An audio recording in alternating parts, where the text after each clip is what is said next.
3, 2, 1. All right. What's up, YouTube? This is a podcast. Podcast is just starting called Ninja What? With my co-host. All right, this is the part where we introduce ourselves. I'm DrVaash.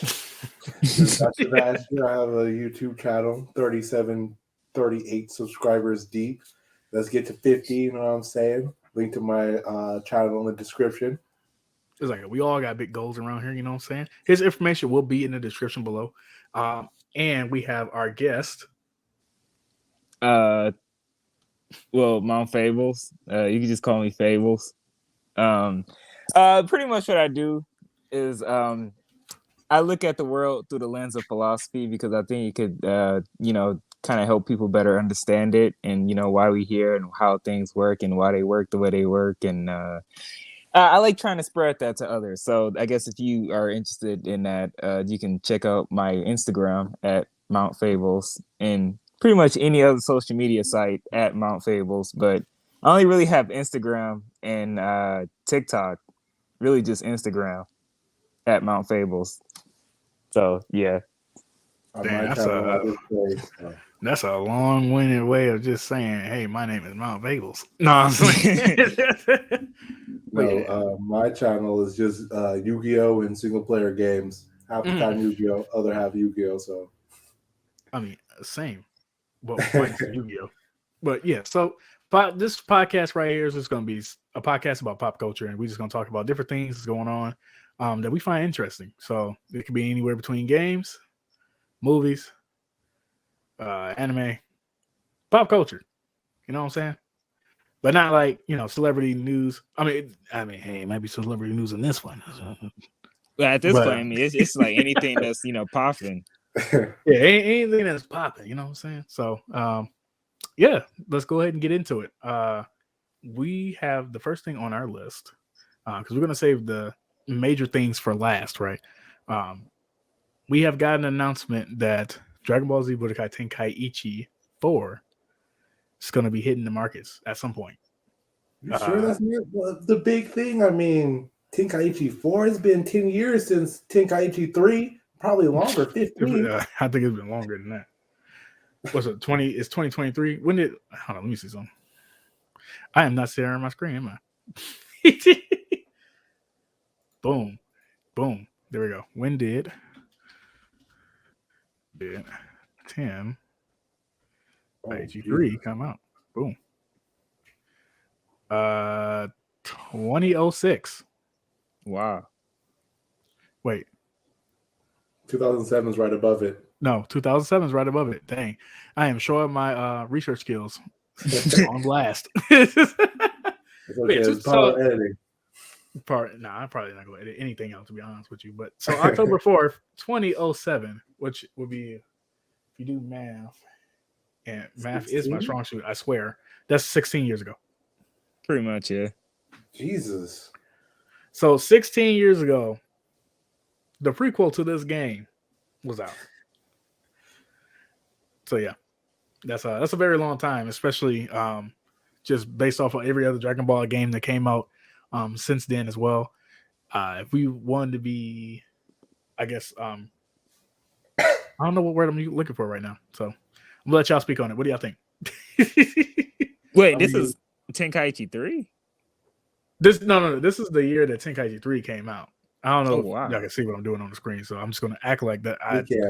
Okay. But they just announced Tenkaichi 4. So well, there's no release date on it right now on Tenkaichi 4. And Tenkaichi 3, even though the game is really fun, is not known for its balance. And it doesn't have to be balanced. That's what we got Dragon Ball Fighters for. I feel like Budokai Tenkaichi is just a great Dragon Ball game in general. It's a great game to have fun. And however, going to tournaments and stuff for the game, I will never personally. Like, you go against that cat playing Super Saiyan 4 Broly, who has nothing but unblockable attacks, and you're cooked.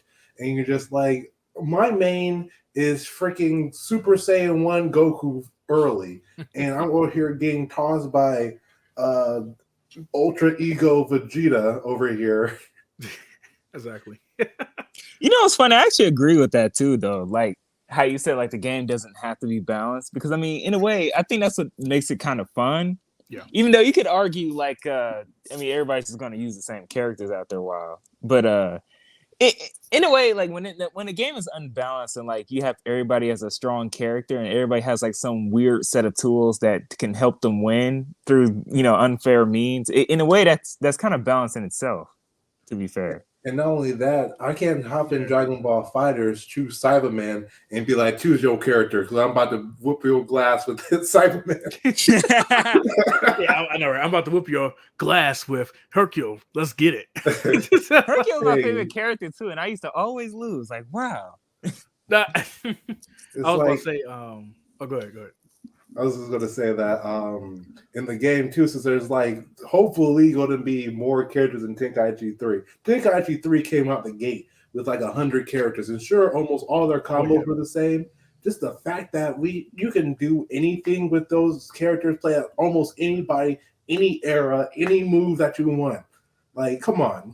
That's what Tenkaichi is about. It's not about the balance. It's about, I'm going to choose Goku, first arc, small spirit bomb, and if you mess with me too much, I'm going Kaioken on you.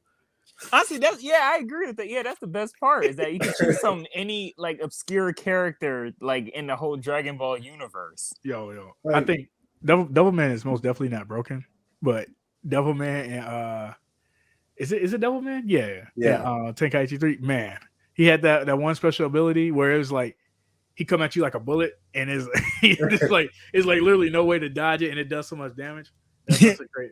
I remember that. Oh, and then like Super Android 17, crazy work. I love Super 17. He was my boy. Bro. Like the fact that he can absorb some characters' entire ultimates if they're weak enough. Like my man Trunks with his Spirit Buster, absorbable. However, like someone like who is it? Super Saiyan 4 Gogeta with his Big Bang Kamehameha can't absorb that. You're cooked.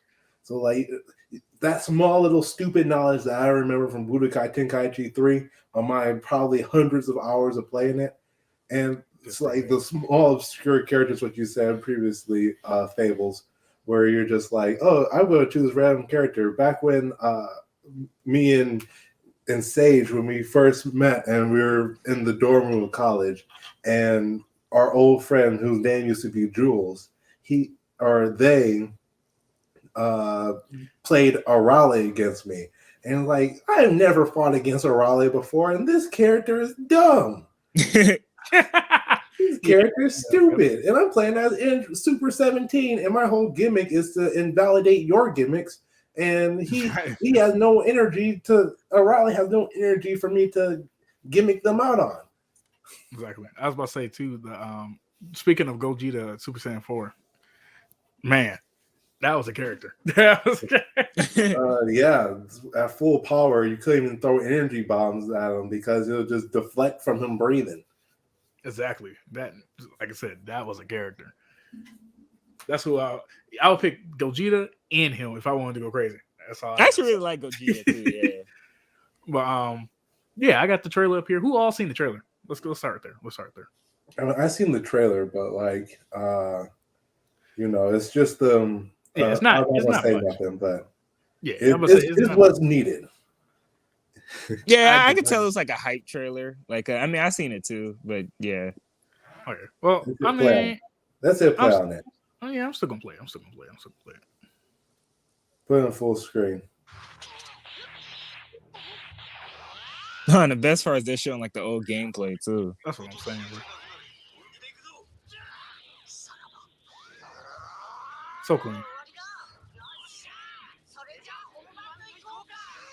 Also like how they have it on like an old version of a TV, like the RTC, RTS, or whatever. Oh it's called. Yeah.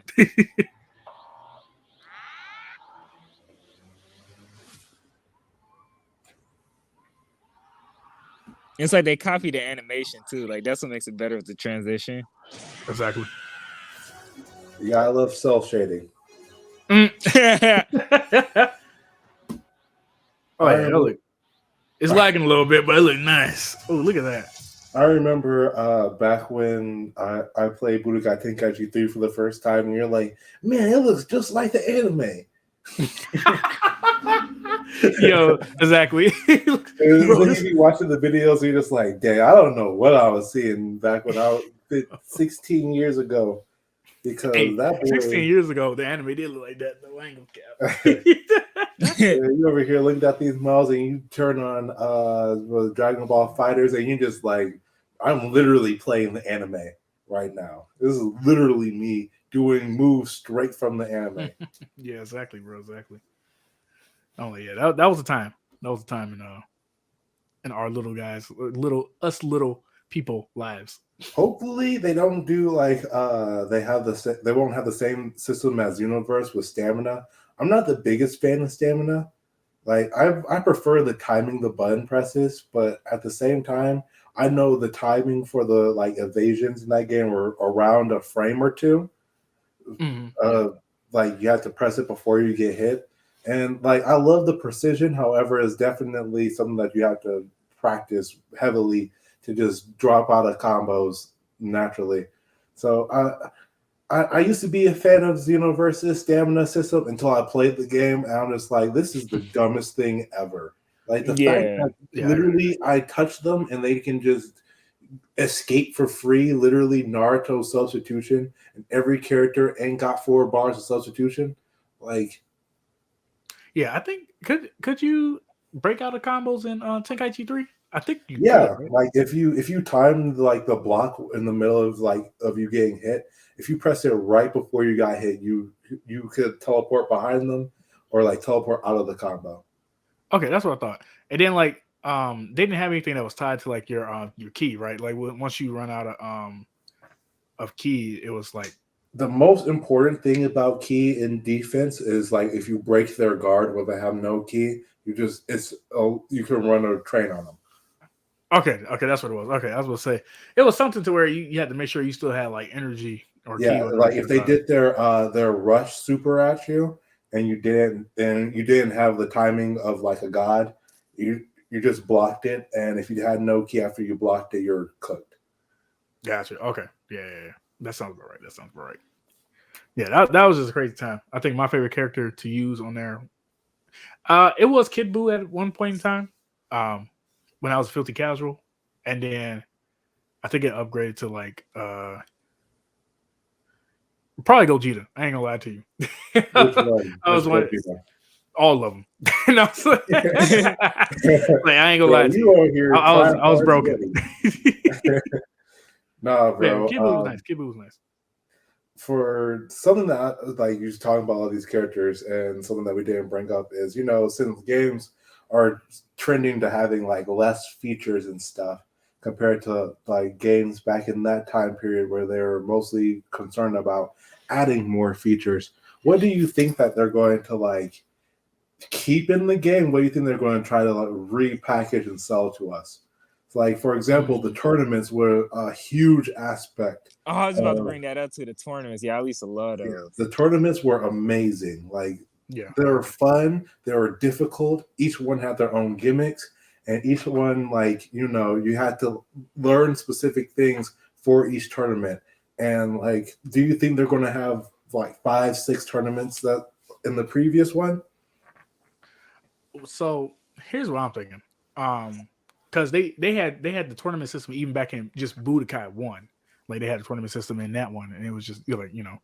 So I think it would just be on trend, especially following three, that they would include all of those tournaments that they had in three, and then maybe even add some more different types of tournaments, and maybe even expound upon it and stuff. Maybe even make it online even too. Like I'm gonna think that this game right here will be online. I think Tenkaichi 3 was it online? Maybe not. Yes, it did have an online, Okay. but it I was just the know most that painful online in your life. yeah, because I Like was gonna say I know the systems back in the day, like because we talking about PS2, Wii, I played and on the Wii in my basement, and let me tell you, like, it, if you ever tried to play Smash Bros. Brawl online back in those days, and you tried to hop on Budokai Tenkaichi 3, like, it was that bad. It was literally running at probably like 5 frames a second.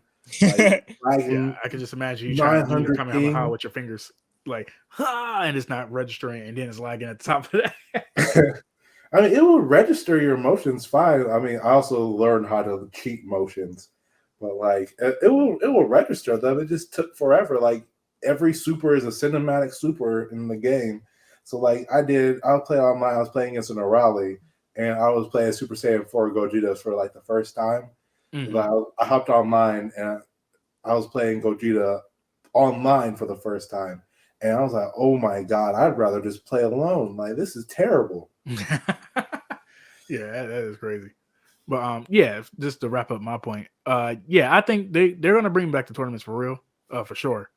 And I feel like they're gonna expound upon it, and they're gonna, since now we're in a new age of technology, per se, from back when PS2 era. Now we're in the PS5 era where it's easy to include the online stuff. It's easy to include tournaments. Literally, all they gotta do is to me it could just be Tenkaichi 3, but with just better graphics. And I was just thinking that too. Yeah, literally just copy and paste. Yeah, I'm like, I don't even care if they copied and paste 3, but just newer graphics, newer mechanics. Frame rate is at 60. Netcode is good. It's Bandai, and Bandai cut corners at every point of the way. So Bandai, for example, Xenoverse's internet connection still terrible. You try to hop on Xenoverse 2, people going to be dropping out their combos. They're going to be hitting you with moves that will never work if there's no lag. And name another Bandai game that has online. Dragon Ball The Breakers. Bro, someone's lagging even a little bit in the breakers, you ain't touching them. Unless you have like a huge AoE attack. What's another Bandai game? I'm thinking Demon Slayer. Is that a Bandai game? No, it's a CyberConnect game. I'm about to look it up. Look it up. Okay. So like Bandai, their online is not good. And Budokai Tenkaichi 4 is going to be on that exact same thing. It's probably going to cut just as many corners, and it's probably going to be just as painful as the rest of them. Bro, I was going to say, as a side note too, because I just saw the Elden Ring stuff, and I'm like, oh yeah, they got a DLC coming out. We ain't got to talk about it. I just thought I can't wait for that. That's all I'm saying about that. I'm trying to see. So they got JoJo's Bizarre Adventure. And that game online's notorious too. Yeah, then they got the Naruto Storms. Striker's okay. Naruto Ninja Storm, terrible. You know what I'm saying? It could be better. Yeah, you want to transition to Naruto now? Speaking of which, yeah, because I was just on it, right? Naruto also, dropped their little teaser for, I think it's Storm Connect.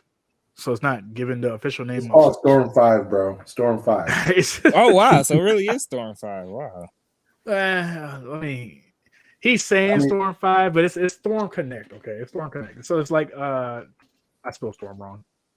Don't snipe me. Storm Connect or Storm 5. You can go Storm 5, but it's Storm Connect. Boom. We actually got a PlayStation trailer. That's actually pretty funny. So let's go ahead and watch that real quick. Because I haven't seen the trailer. For this. That's not.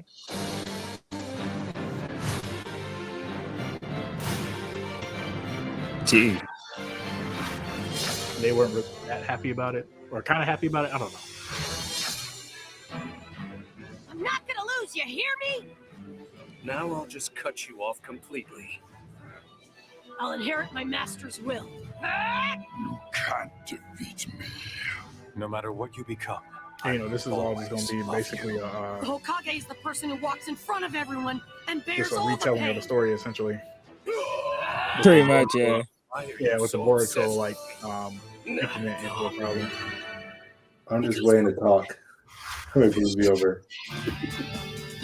Here we go. In a flash. Well, do we have to watch all of this? My blood is Yeah, you can just pause it at this point because we have a good idea. Or skip more towards the end, towards the Boruto part. Exactly. Let me see if they show that. Because I'm like, here we go. Right here. A little bit more forward. Yeah. because all this stuff is like, well, we ain't trying to watch all the old stuff. So Yeah. Yeah, man, I already done my dozen hours of research on the other Storm games. Here we go. History will be spun again, and so began their journey on a path with no end. Naruto X Boruto. That's crazy that they put that on the top. With this power, I will establish perfect order. What you describe is nothing more than oppression through force and fear. My frail little brother. No. I do not wish to fight you, elder brother. Oh, it's actually Those supposed to come out. reuse your assets? Say again. Those look like some reused assets to me. To be honest, yeah. Probably Was is. that the exact same statue the first Hokage used to use against Madara? Was that the same perfect Susanoo that Madara uses that Indra and Ashura was on? Probably. Actually, let me go back. Yeah, I feel like that looked very similar to that's the exact same perfect Susanoo color. Fear. My frail little brother. Look at that. That's the same perfect Susanoo. That's the same statue of 1,000 hands. Oh, well, because you know, I mean, they know, but Naruto ain't got the statue. Oppression through force and fear. That's a Rosinga right there, though, bro. This some reused assets, aren't they? Honestly, when I was looking at the gameplay, I was thinking the same thing too. All right, like fighting before each I other. cut it deep into this game, Force and fear. does anyone want to say anything positive? Yeah. Before I roast the game, do anybody want to say something? Okay. All right. So here. Let me give a spill. I'll give a positive spill. Okay. Because I got a lot to say negative about this too, because I'm not happy about this at all. But snap. I will say that the positive thing is that at least we're getting another Storm game, because they said that they weren't going to make another Storm game. I think that's what one of the developers said, that they weren't planning on making another one. So here's the other one, right? What else? Hopefully with this,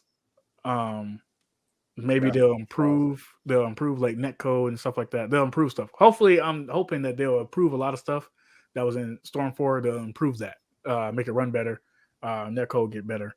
That's all we ever hope for in the Storm game, right? Just netcode get better, run better, So new game. Hopefully, they just improve stuff.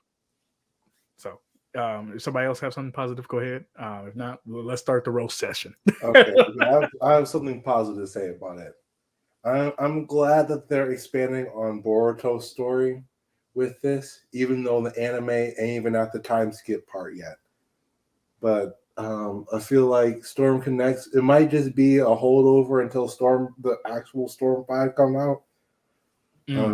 Which, I mean, honestly speaking, the only fans who are eating right now are the Dragon Ball fans, because the Naruto fans looking kind of Boruto's doing Boruto things. And Boruto ain't ever going to get a good game.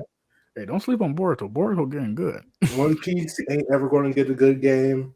I'm sure the game that's about to come out or coming out soon might be good. But I mean, like, they're not going to get any good fighting games. Who else? Like, there's almost My Hero Academia fighting games, bro. I heard good things about them, but they're just arena fighters that ain't for me. So the only fans out here eating are the Dragon Ball fans. So I'm ready to cut into this now. Let me start off the cut session. Oh, wait. Fable, you got anything good to say? I mean, we know what to expect. All right, I'm about to cut into this game. So tell me why they are remastering the first 3 Naruto games again. That's crazy. Like, you don't need another remaster of the first 3 games. Like, oh, okay, we're going to update it. They're probably going to do the super lazy thing and just have the characters in there and probably just like have their story arcs. But the first Storm game is an amazing game, so they better not do anything to it, because that game is like a time capsule. Literally, do not touch the first Storm game. Right. And then on top of that, the second Storm game is pretty great too. I'm not going to lie. The second Storm game, amazing. But the fact that they're remastering it again, I can buy each Storm game right now on the store for like $5 when there's a good sale. Why are you reselling it to me again? Like, Yeah, or you can get the collection that comes with everything with for like $20 or something like that. Even if it's 60 frames per second in HD, if you're using the same models, the same assets, like sure you're saying I was look a little bit prettier, but like at the end of the day, I can just get the HD version right now. Yeah, like true. What it could be 4K, 60 frames per second. It's already 4K, almost at 4K. It's already almost running at 60 frames per second for a PS4 to PS5 upgrade. Like, what's the stupidness? Yeah, I also want to add to that too. So this is a Naruto X Boruto game, according to them. So, like you're saying, I do remember there's a Naruto Storm game that's in between 3 and 4. That's kind of like that middle point. Like, now that you bring that up, that's what this kind of seems now. It's like Revelations. Yeah, there we go. Yeah, like not Revelations. It's like Revolution or something like that. Whatever that one was. This kind of feels like that now that you mention it. Where it's like the in between game. So maybe this is like a stepping stone to Storm 5. Revolution. Yeah. And then this is a stepping stone to Storm 5, and Storm 5 is going to be all Boruto essentially with the past stuff in it probably. But my thing is, they're showing all of this regular Naruto stuff when we're in Boruto, and I want it to be more centered around Boruto. Because why are we talking about Naruto right now? That's right. Yeah, it's like the story been over for. I understand, but there's people like me who don't give two craps about Boruto.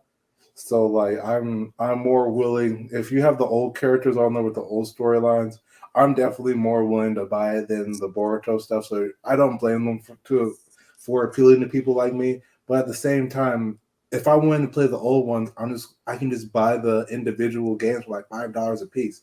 I get you. But what I'm saying though is this, so because Storm 4 basically ended with the Boruto expansion, which has like the all the way up to the first Boruto movie, right? Yeah.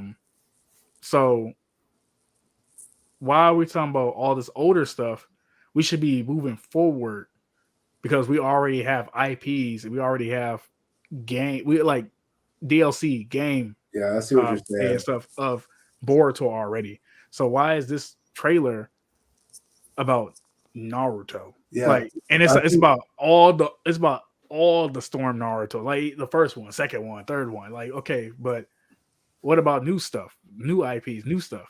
Yeah, I see what you're saying, especially because like if they can do something that along the lines of the first Naruto Ninja Storm, but for Boruto, where they expand on the characters that they have, they don't expand on. They can go down those side routes, do some side stories, do some training stuff like in the first Naruto Ninja Storm that aren't in the other ones. They definitely could have done like a different route. And I definitely see where you're just like, why don't we just focus on this harder? Yeah, like why are we getting old stuff? There should be some new stuff in there. On top of that, like I feel like it'd be okay if they're using like, if they have like maybe one or two little stories or stages for each like Storm game leading up to Boruto, and then most of it is Boruto. And then if they're just using all the Naruto stuff to entice people, but I would like more than just the 30 seconds in this video to be more than Boruto, because right now it should be more centered on Boruto, because that's where all the new stuff is. So.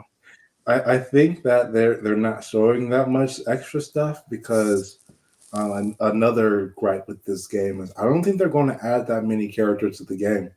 That's what I'm saying. They only show 2 new characters, like 2 new characters. Yeah, okay. Like Dragon Ball Z Budokai Tenkaichi 3, we all know they're going to drop like 50 extra characters in the game, or they're going to be DLC. Yeah, like. And for this Boruto game, I'm not sure who the heck they're going to add to this game. Like they're going to add like 5 characters from Boruto, add like a couple new forms of Naruto, Sasuke, and Boruto himself. Maybe an extra form on Sarada, and like an extra form on the Orochimaru's kid, and add Kawaki to the game, and then that's it. Like in Tenkaichi, they're going to add Goku Super. He's going to have all the transformations. He's going to have God. He's going to have Blue. He's going to have Blue Kaioken. He's going to have Ultra Instinct Omen. He was like Ultra Instinct. Oh, hold on, That's wait. like Can 10 we talk characters about- right there. Can we talk about how that's gonna go crazy? Budokai Oh. Ultra Instinct, bro. Come on now.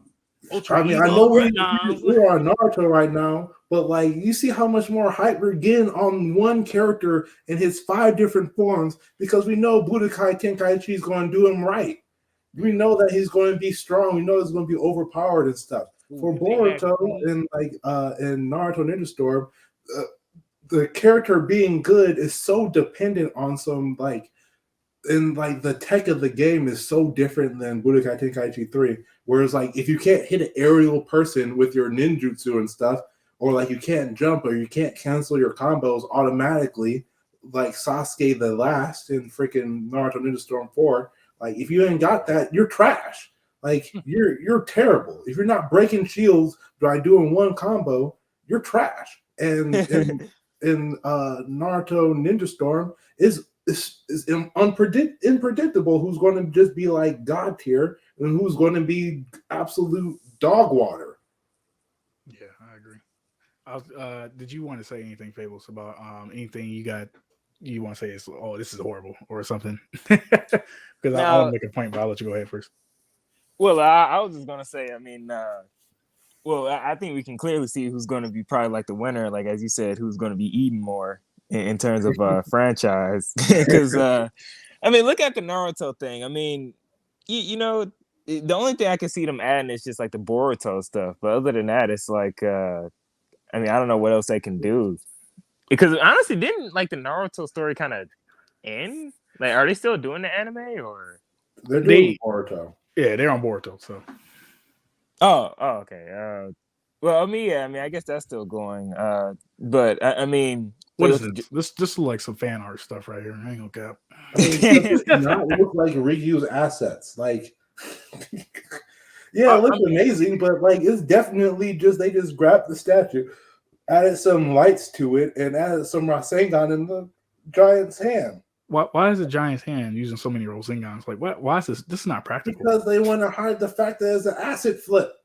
You know what's funny? Like, I guess as a quick aside, like when you said like, why is he using so many Rosengans? It's funny how, and I heard this argument before, where it's like, at first Naruto started off as just like, you know, a bunch of ninjas who can, you know, summon jutsus, and like, you know, using like a jutsu is like, you know, it used to be a huge thing like back in the older animes, but now it's just everybody's pretty much a wizard. Everybody can slice mountains and create nuclear explosions. Have you heard about the latest episode of Boruto?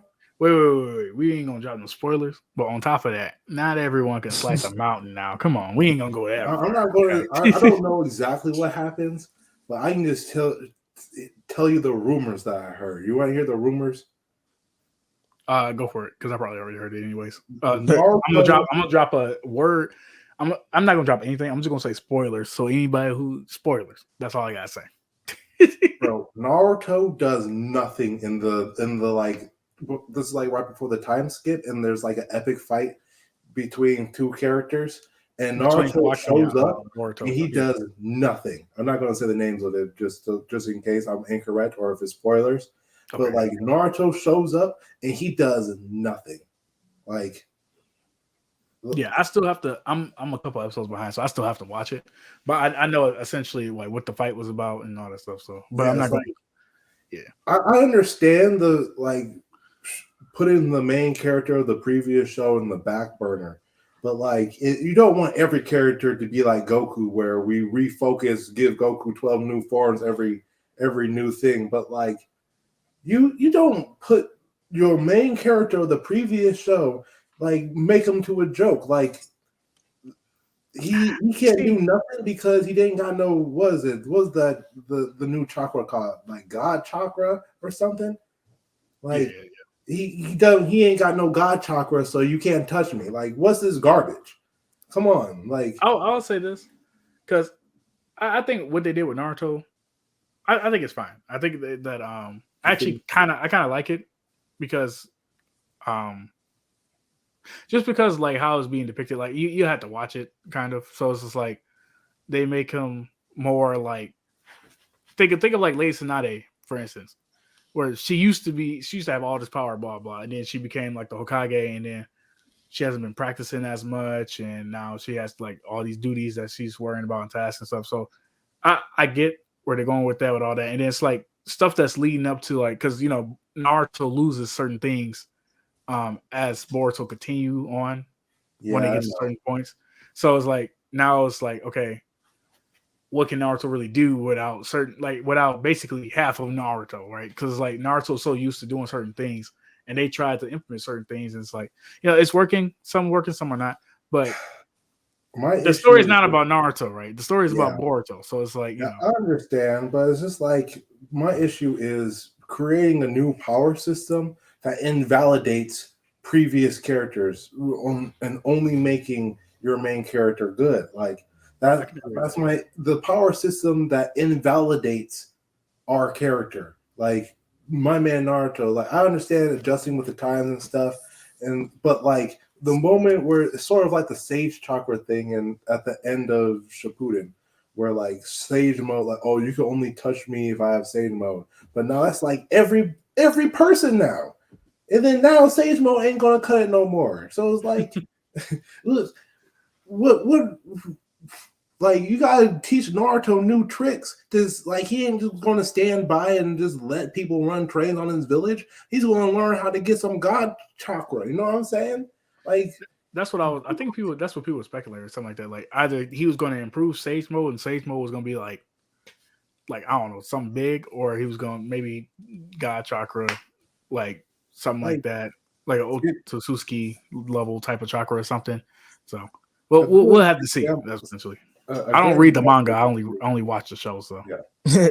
Let's just say a great example is like in Dragon Ball when they introduced gods.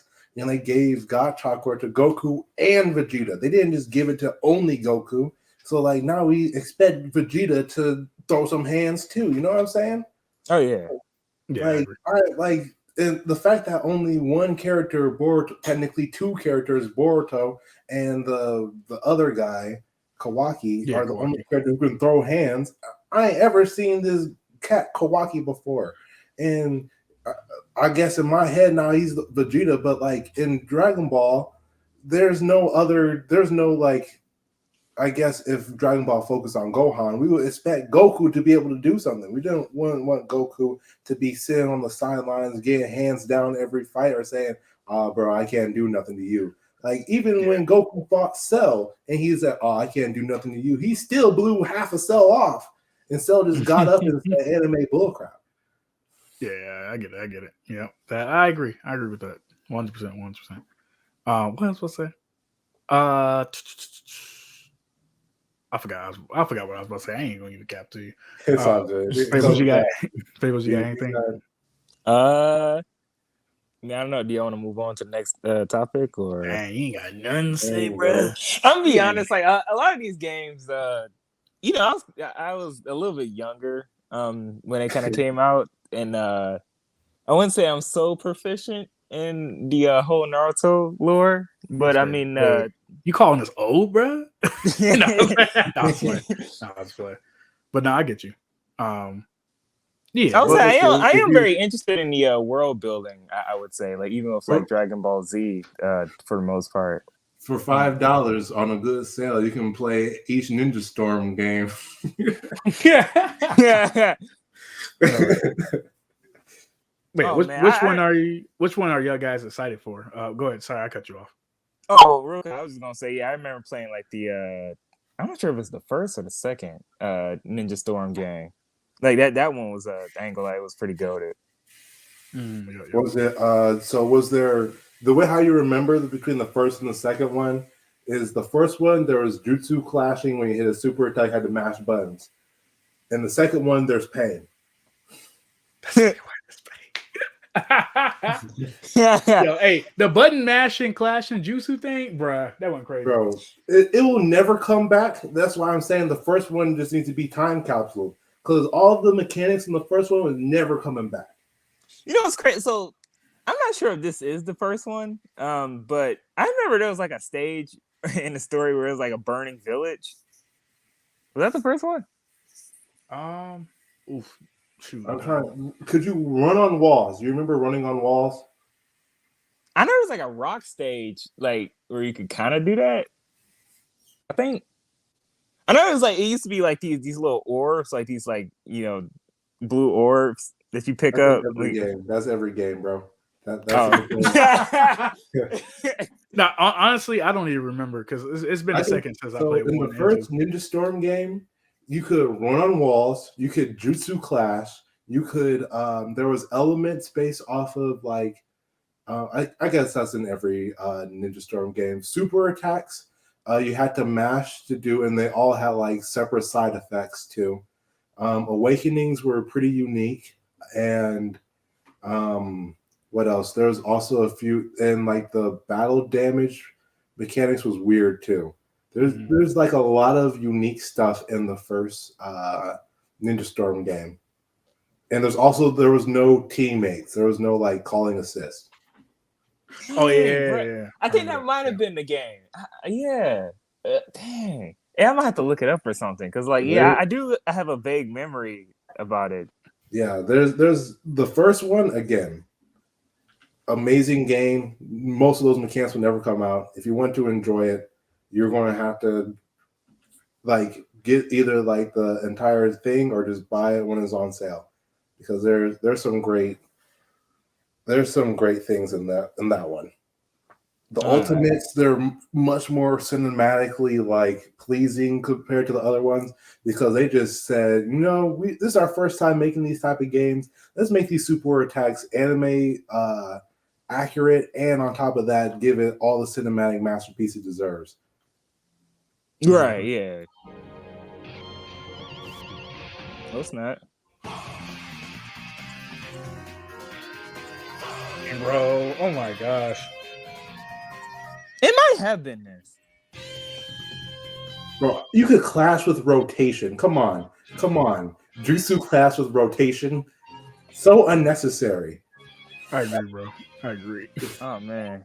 Dang, this brought back memories, bro. This is crazy. Yeah, that's what I'm saying. Yeah, bro, it was this game, bro. When I saw Gara, bro, yes, it was this game. They went off with this game, bro. I'm sorry. Like this, they just went off with this. I'm gonna let this go.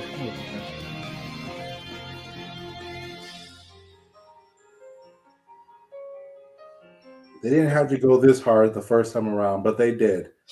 Also, Naruto Ninja Storm 3 should have never existed. I'm not sure if you remember, Sage, about Naruto Ninja Storm 3. I mean, I barely played it. I ain't gonna lie to you. That game is broken. 1, 2. The ending is like it ends the Ninja War, but Naruto the manga wasn't even done yet. So like they just kind of made it their own ending. Yeah, okay. They just threw stuff together. Yeah, they said the who was it? Like Toby at the end was just like you destroyed my mask. So that means you won this battle, but next time you won't win, and the war was over. That's how the war ended in the third one. That's crazy. And then it was like, so I was watching the anime expecting him to hit him with the face blue Rasengan, and that would be it. No. But nah, bro, it kept going. I was. Got it. My mom. These ads are crazy. Oh, that's fair.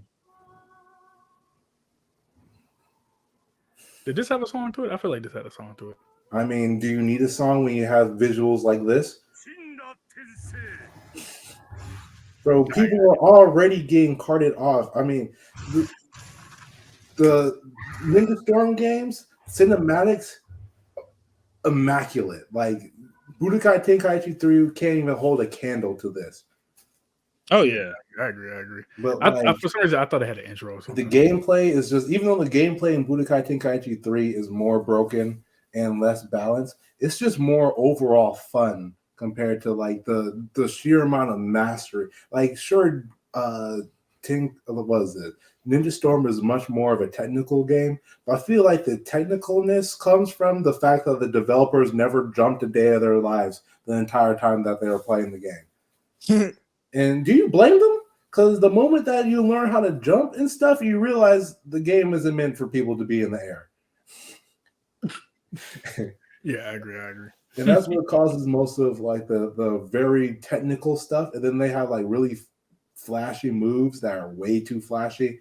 So like that causes infinite combos and stuff. It's just in Budokai Tenkaichi 3, like sure is not a well-balanced game, but the balance is intended to not be the game is intended to not be balanced. So they do a better job of like the balancing out like the combos and stuff to the point where the unbalance is the damage and the defense and the health numbers compared to the fact that, oh, your jutsus can't be in the air, so that means you're cooked.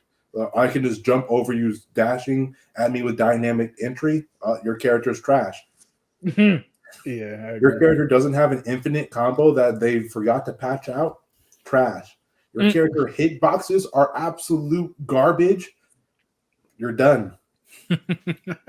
Yeah, I gotta admit that it's a little bit of trash. I ain't gonna cap. But I feel like we've been on this topic for a moment. Yeah, I believe so. But before we leave the topic,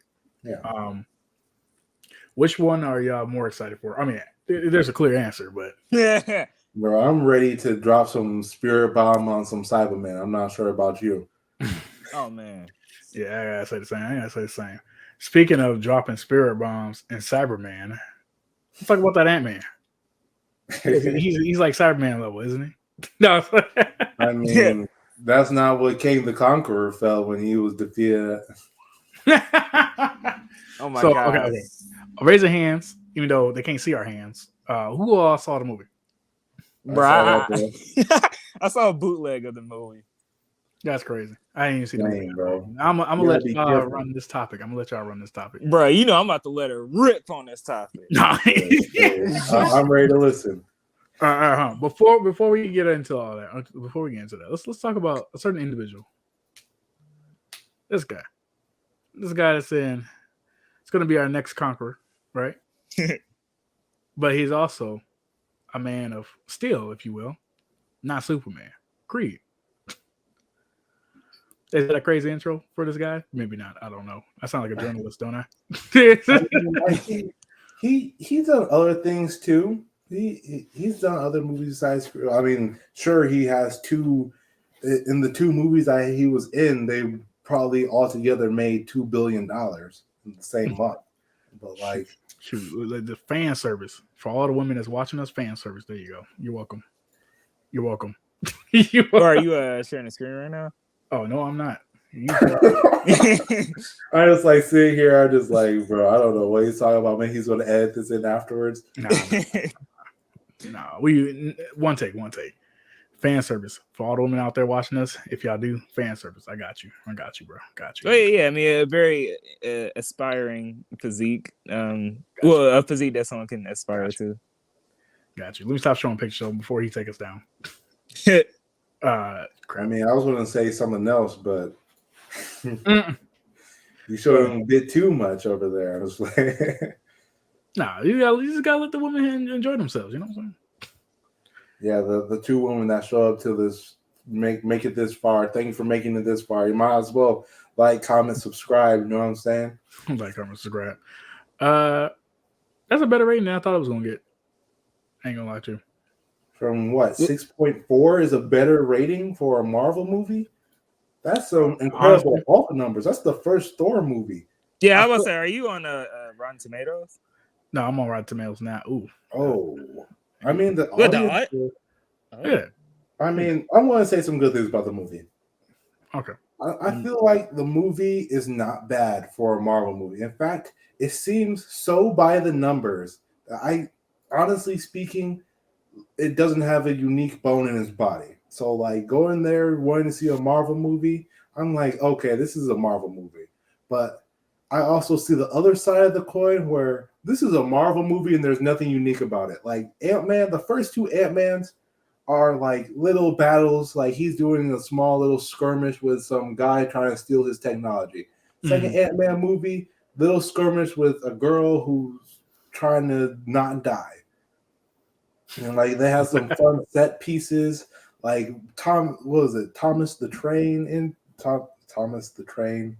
Yeah. Where, like, you know, they had that promotional thing where the train was coming and the the Wasp was like, "Oh no!" and he got hit by the train and it fell off the train tracks, and like it's showing him be like a massive train, and then like in real life it's just a small little train track. Or they're shrinking down houses and like entire complexes and carting it around on like a little like wagon. Those are the fun moments that we know Ant-Man for. Or that one guy, the guy when it's like, "Oh, I got an underwash under my car." It's like, we're in California, and that's for salt, for places where they put salt down.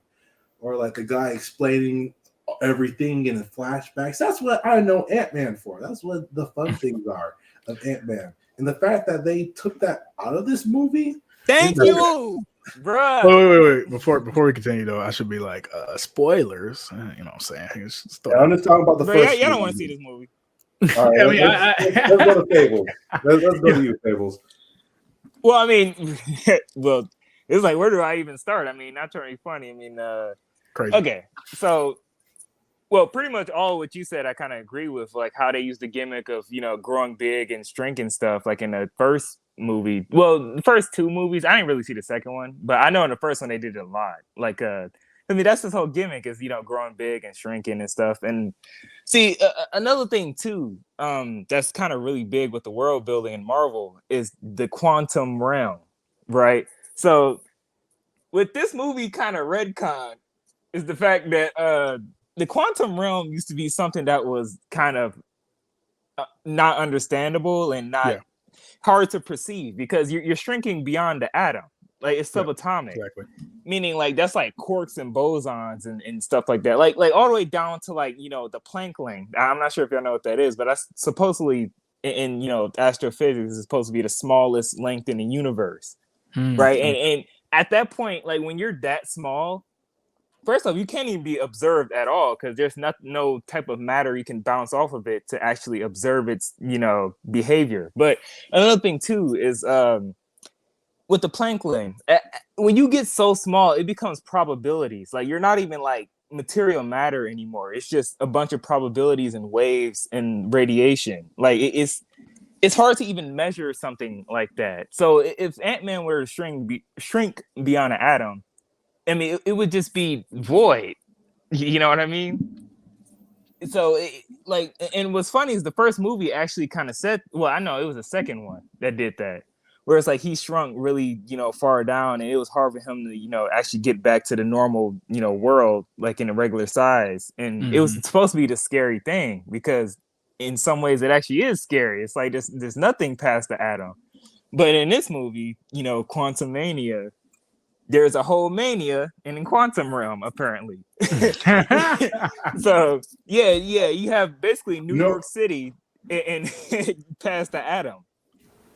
You know what's hilarious too? Is like, since I pointed this out too, if I did movie reviews, it would be the first thing that came out of my mouth. The fact that they're supposed to shrink all the way down to like the smallest measure unit to the quantum realm, and in the movie they're shrinking even smaller. So you're already in the realm where you can be the smallest, and yet they can still somehow shrink. Bruh. But crazy talk. This movie is, jeez. Like the world building on this is so bad. Like what's even worse to add on to that is the fact that okay, so it's the quantum realm, right? I'm sure we you know, on the same topic, quantum realm. So how are they breathing? You realize an oxygen atom and nitrogen atom is bigger than you, right? You know, the crazy thing is, this is a whole science lesson. I ain't gonna cap. You know what's even crazier? The fact that they're shrunk down to the quantum realm, and the fact that this all happened in one area, right? So if this was the quantum realm, and they shrunk down this small on this particular atom, how do they get to the particular atom that the King the Conqueror was on? Just think about that. Oh, you went all the way down to the quantum realm. That's supposed to be the smallest thing like ever, smallest thing in the Marvel universe. And you're telling me that there's only one area there that King the Conqueror conquered, and then he's going to go back to the regular area? Oh my God! Wait. They found where he was. So as somebody is, go ahead. Sorry, I'm sorry. Since you shrink down so small, right? so small. It's supposed to be an atom's supposed to be like planet size to them. Yeah. How in the world did they find the exact molecule / atom that King the Conqueror is on? There's quadrillions of atoms. Bro, They just happened to go to the exact quantum realm on the exact molecule in the exact place King the Conqueror was. Well, oh my God. What's even worse is that, like, okay, so with atoms, like, kind of like how you were saying to, like, build off of it, like, atoms, like, okay, so the distance between an electron and a nucleus, it's like 99% space. And you know, like the 1% of space that whole atom takes up is the atom and the nucleus and electron. Like there's so much empty space in between.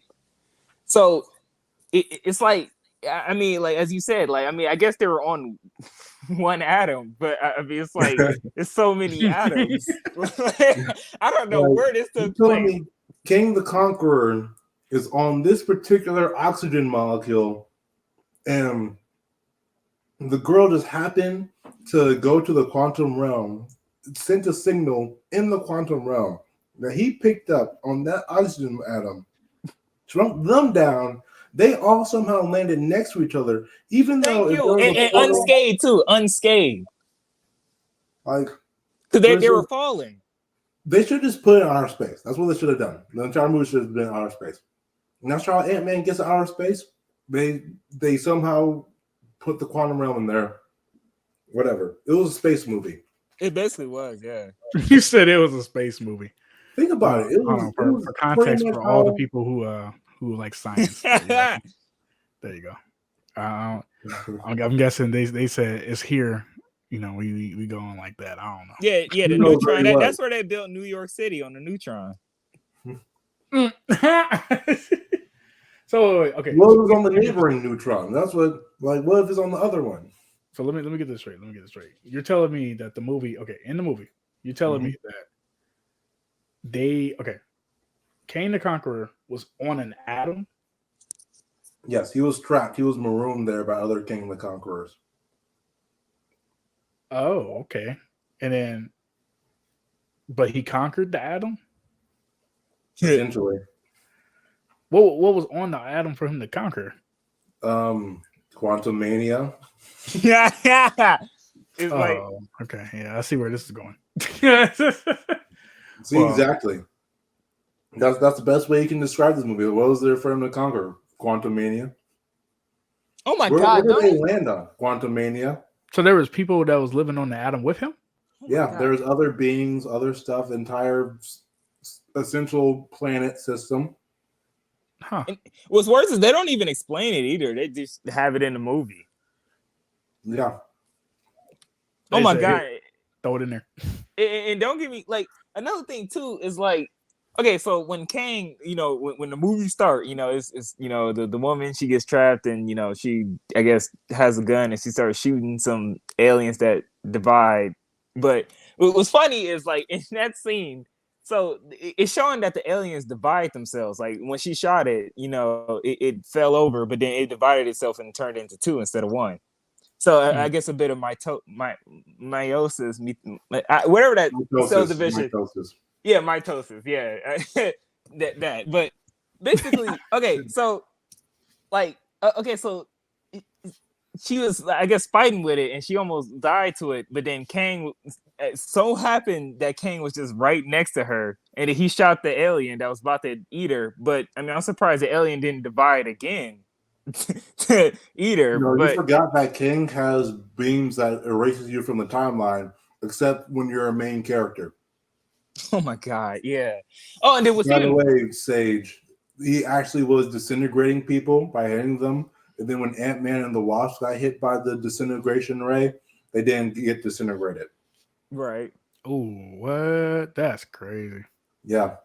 And how they explain that? Did they explain that at all? No.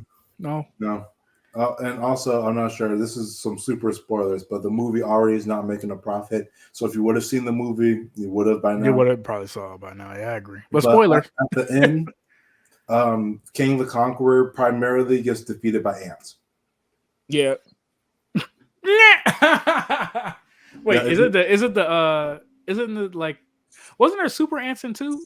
Like, no. So I thought someone got I bodied. mean, yes, there kind of was super ants, but no. Listen to this. This is Marvel writing at this point. Oh my god. Yeah, get into it. They get sucked into the quantum realm with a couple of random ants, right? The random ants. So everyone else lands together except for the ants somehow. The ants go to a different pocket of the quantum realm. And this particular pocket of the quantum realm must have been like the pocket of the quantum realm where Ant-Man was at during Endgame and stuff, where time goes by super fast. Yeah. And like the ants are like millions of years advanced. And God. they come and help out their father, the first Ant-Man. And he's like informing them and stuff. Okay. And then also another side quote about the movie. They also said socialism is good. And like, I was just saying, like, come on, man. Bro, what's even worse is that ants aren't even socialists. Like that's actually a monarchy. Like, you have the queen ant and then all the worker ants. So that was actually a horrible. It could be capitalist. I mean, that's how, not capitalist. What's the term I'm looking for? It could be socialist because that's how they actually work. One or two people keep all the money and the rest of the people work themselves to death. Well, I mean, pretty much. I mean, they're drones. But well, and another thing too, like, bruh, oh my god, like this movie is so like another thing too. So it's supposed to be the Chekhov's civilization, whatever thing. So there's supposed to be a type 1 or type 2 civilization, and then apparently like a type 1 civilization. I think it was type 1, where it's like you can like harness the power of the your solar system star. Type 1 is you've completely mastered all resources on your planet. Okay. Oh yeah, Type 2 is you can fully use and manipulate the energy of your star. Yeah, and type 3 is the galaxy. Was this in the movie? Is this how y'all getting this information? Was this described in the movie? No, this is just stuff that I know off the top of my head. Well, they said the type 2 for real. Well, I will say they said the type 2 civilization in the movie. They just didn't explain it. But yeah, so if they're a type 2 civilization, essentially means that they can harness their star. Have you ever heard of a Dyson sphere before? That's a type 2 civilization when you can put something around your star and you use your star like an engine. So but I gotta. They're comparing the ants to a civilization that can take control of a star. Bro, I got even more obvious question. Like, okay, well, here's the question: where's the star? They're in the quantum realm. How can you possibly be a type 2 civilization if you're in the quantum realm? You're a type 1, and that's the highest you can ever go because of limitations. Oh my god, how does electricity even work? Like, you're smaller than an atom, like, and I'm assuming like an electron too. You see King the Conqueror disintegrating people. Like, how can you disintegrate people when they're already the size smaller than the molecule? because y'all the same size, so get rid of them. Yeah, no, the movie definitely, like, I mean, if you want to watch a Marvel movie, it's a good Marvel movie. But the moment you think about it too much, and the moment that you're like you want something new, want something different, just watch the first Thor movie. It's probably just as good as that one. Oh, well, I guess a few quick things. Well, I mean, one is the fact that Kang, like, okay, so when Kang got exiled, right, from the whole Council of Kangs thing, what's stupid is that he got exiled to the quantum realm. Somehow with his technology, I don't know why, but I guess they decided to let him keep his technology so he can gain power and try to, I guess, take over again. Him there, and the only way they can get him there was, okay, so here's what they could have done. They could have got a lower King, transport him to the quantum realm, kicked him off, and then teleported out. But instead, they did the ultra lazy way. They did the Planet Hulk way, where they put him on a ship that was going to self-destruct or something when it got to his destination, and then so he would have no way to get back. and he rebuilt his ship, Planet Hulk style. But what's He got stupid is money. like, how did he even rebuild his ship? It was like, so like somehow, like okay, like with him and the woman, right? You know, they kind of rebuilt it together, but it's like, with what? Like y'all landed in the middle of nowhere. They used slime, remember? Well, was this woman? I'm being Is this literal, woman by the supposed to way. be the love of his life? That woman? No, it was Ant-Man's wife, the first Ant-Man's wife. Not Scott Lang, but the other one, the older guy. Oh, okay. Because I was about to say, I know, like, you know, technically Kane has like a love interest per se, that dies, and that's why he becomes like Kane the Conqueror per se, and then he goes back in timelines to try to prevent certain things, and he's been tainted with love and blah blah. It's a whole concept with that. I mean, they redid Thanos, so I mean, did they really redo Thanos though? Well, I mean, what different did Thanos do in the movie than he would have did in the comic book? That's all I'm saying. I guess Lady Death. Yeah, I was going to say Lady Death was the whole reason why he did everything. So, well, but yeah, I guess they didn't mention Lady Death in that. I guess so. Nope, not one singular time. Oh man. Yeah, but it was still. I mean, Thanos was still the same though. You know, props to the best Marvel villain. Okay, props to the best Marvel villain. I mean, at this point, yeah. At this point, come on, ain't nobody topping Thanos, bro. Ain't nobody topping Thanos. Thanos topping, but ain't nobody topping Thanos. If you get what I'm saying, bro. They did Ultron so dirty. They did do him dirty. Oh my god! I wish they need to redo that movie. They need to redo Ultron. Just I don't know, make a new movie. You know what's funny? The premise of that movie actually wasn't bad. It was just maybe not executed. I don't think they should have killed him off at the end. Oh yeah, for real. I feel like he should have been like a recurring villain. Like he could definitely, like him and King the Conqueror working together. Just think about that, bruh. Or think about like Thanos using Ultron to his advantage, or like Ultron becoming like the ultimate bad guy and pulling a Kaguya on King the Conqueror, killing all his versions, and then him taking control of timelines and stuff. Actually, I agree with that. Like from, I guess, a fundamental standpoint, like when you look at all the Marvel, I guess, you know, like TV shows and stuff, like in the movies, they kind of, I wouldn't say kill off the villains, but they kind of, you know, do them away. But it's okay like to kill villains off, but like there's a few villains, like for example, Thanos showed up in the first Avengers. Like his army showed up on the first Avengers, not him. Yeah. Yeah. He shows up in Guardians of the Galaxy sometimes. And he showed up in 2 Avengers movies. Ultron got 1 showing, and he got cooked by Vision. And Vision ain't ever done anything since.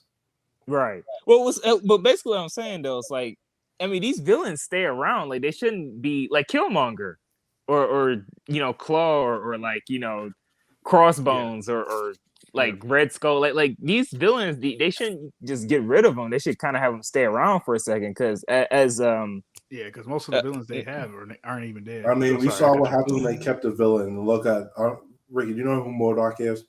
Oh my god! Yeah, I was just about to bring him up. Yeah, we got MODOK. That's a great person to bring back. Who else? Red Skull was brought back. Was brought back? What you mean? Red Skull, like he was the guy. Oh. Well, I mean, he wasn't brought back per se. Yeah, you're not brought back to like murder people, but like he was there. He exists. Yeah. I don't mind killing off characters. It's just like when you, especially as a thing like Marvel, like where there's villains like Ultron who should not have been killed off in his movie. Yeah, I agree. Especially he could have just I know he was transferring his like data and brain to different computers and stuff, but he could just kept doing it. I don't know. That's right. Yeah, actually, that's what makes him an imminent threat, is that he's infinitely copyable. Or I feel like he should never died in that movie. I feel like they should have gave like a little, like you know, like one of those little teasers that he may come back by showing like I don't know, him being transferred to something else or something. I don't know. Yeah. Or Venom in Spider-Man 3 is another great example of a villain who could have just gotten away, and they could have literally just did another movie villain like as a B villain. Who's another just like top tier villain who can just show up again? And Marvel is just not capitalizing on these people and having them as jokes or cameos when they should not be jokes or cameos. They should be like real deal. And Kang is probably the only character they're going to have like a reoccurring villain in movies. But like Kang shouldn't be the first person that they've done this with, like, or the second person if we include Thanos. Oh my god, let's not even talk about like Kane's like power scaling, like how inconsistent it is. Where Talking about at him one being point, defeated by ants who literally barely have any technology and just swarmed them, or the fact that he was disintegrating people and the main characters, Ant-Man and the Wasp, got shot a few times and they didn't get disintegrated. Or you're talking about the part when he has technology that's supposed to rival them by a couple of dozens of years, and that they broke down the prison by just hitting the lock on there. That's crazy. Well, allow me to bring up another part. The part when I guess the woman warrior, I forgot what her name was, but she threw her little I guess spear at him, and he stopped the spear midair because he has telekinesis. That's a pretty strong power. I'm sure we could all agree. She threw the spear at him. He stopped the spear midair and just dropped it on the ground. But the dude who could shoot lasers out of his face, he shot a laser at Kang. Which one is easier to carry, a plasma beam or a solid spear? I'm sure a solid spear is easier to carry than a plasma beam, right? So he carried a plasma beam, manipulated it around his body, and sent it right back to the man who tried to laser him and caused his head to explode. He sure didn't do that with the warrior woman, but he did that with the person who shot the laser. I mean, again, he was disintegrating people. Even in the flashback, he was disintegrating whole planets. Okay, in his defense, right, especially with the little spear, right? Okay, he wasn't trying to kill that woman. Well, I mean, I guess you could make that argument, like, oh, well, he was a bigger threat. His station. He was mad. He was disintegrating everyone on site. Anyone in front of him was disintegrated. Right, yeah, until the main men, women, children got disintegrated. No, he knew he had to keep Ant-Man and Wasp alive, bro. He knew he had to keep Ant-Man and Wasp alive because he needed another movie. Right, and then don't get me started on that too, where like he basically stayed in his headquarters for a second, and watched everything explode around him, and then he decided to step out and do something, and he basically just killed one person. Ant-Man literally walked over a giant through his entire building, and he can literally disintegrate people out of the timeline. Just think about that. He can literally disintegrate people by pointing his hand at them. And Ant-Man didn't eat no disintegration lasers when he was giant. Oh, yeah. Literally, this is the easiest thing. Like, even if you don't disintegrate him fully, if you take out an arm or a leg, he's going to remember that. He's going to feel that.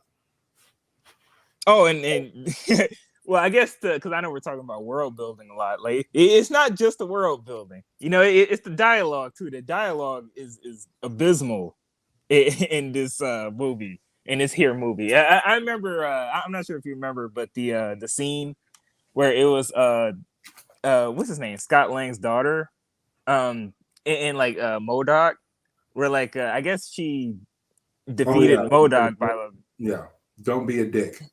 Yeah, Jesus Christ. The talk no jutsu was don't be a dick. Crazy. Well, basically how the conversation kind of unfolded, it was basically like she, swung him around, I guess hit him to the ground, and he was, I guess, beat up a little. And then he was like, oh, no, wait, don't leave. Because she was about to leave because she was like, I defeated him already. So she like, well, what you mean don't leave? And he was like, no, come back and fight me. And she was like, no, I don't want to fight you. And then he was like, oh, well, I don't know what to do. And then she's like, oh, well, don't be a dick. He was like, don't be a dick. But I can't stop being a dick. And she was like, oh, well, it's never too late to stop being a dick. And then she just walked away. That was a talk no jutsu. Completely converted him to the good side. You laughing, but I'm being dead serious. It's okay. It's okay. Naruto looked at him dead in the eyes and said, don't be a dick. And he was like, wow. My eyes are open. Okay. Just imagine Jesus Christ coming down from heaven. Movie so horrible that they didn't even put to that the in most evil person. Don't be a dick. Look at this. Look at this. Oh my God. Yeah. Skip the Marvel movie he did. Skip the Marvel movie he did, right? Look. the actor who recently Well, I mean, co-starred Creed in 3 Creed did make almost $2 billion, while the Marvel movie probably ain't making his money back. 3, right? Yeah, I vowed that I probably would not vowed, but I probably ain't gonna see that movie. Probably never will. I ain't gonna lie to you. Maybe if it comes to Disney Plus, It probably will maybe- next week. yeah, I probably maybe take a peek. I don't know. I got to hear this crazy stuff, but there's reports going around, and we can say that we know that this is an actual report because not only New York Times have reported on it, we have TMZ. You know, TMZ is the notorious for getting the scoop first. They're too good at the job, unfortunately. Too good at the job. They're too good at the dang on job. So, but apparently, yeah, he assaulted somebody, assaulted a woman, domestic dispute or something like that. We can read. You know what? I don't actually feel like reading. What am I doing? I don't read. Yeah, I'll just skim it real quick. So yeah, I'll read this first. Oh my God, no way. She was taken to the hospital? Yeah, apparently, he was choking her or something like that. Dang. Yeah, described Goodness, only yeah. as a 30-year-old woman was taken to the hospital after suffering with the police.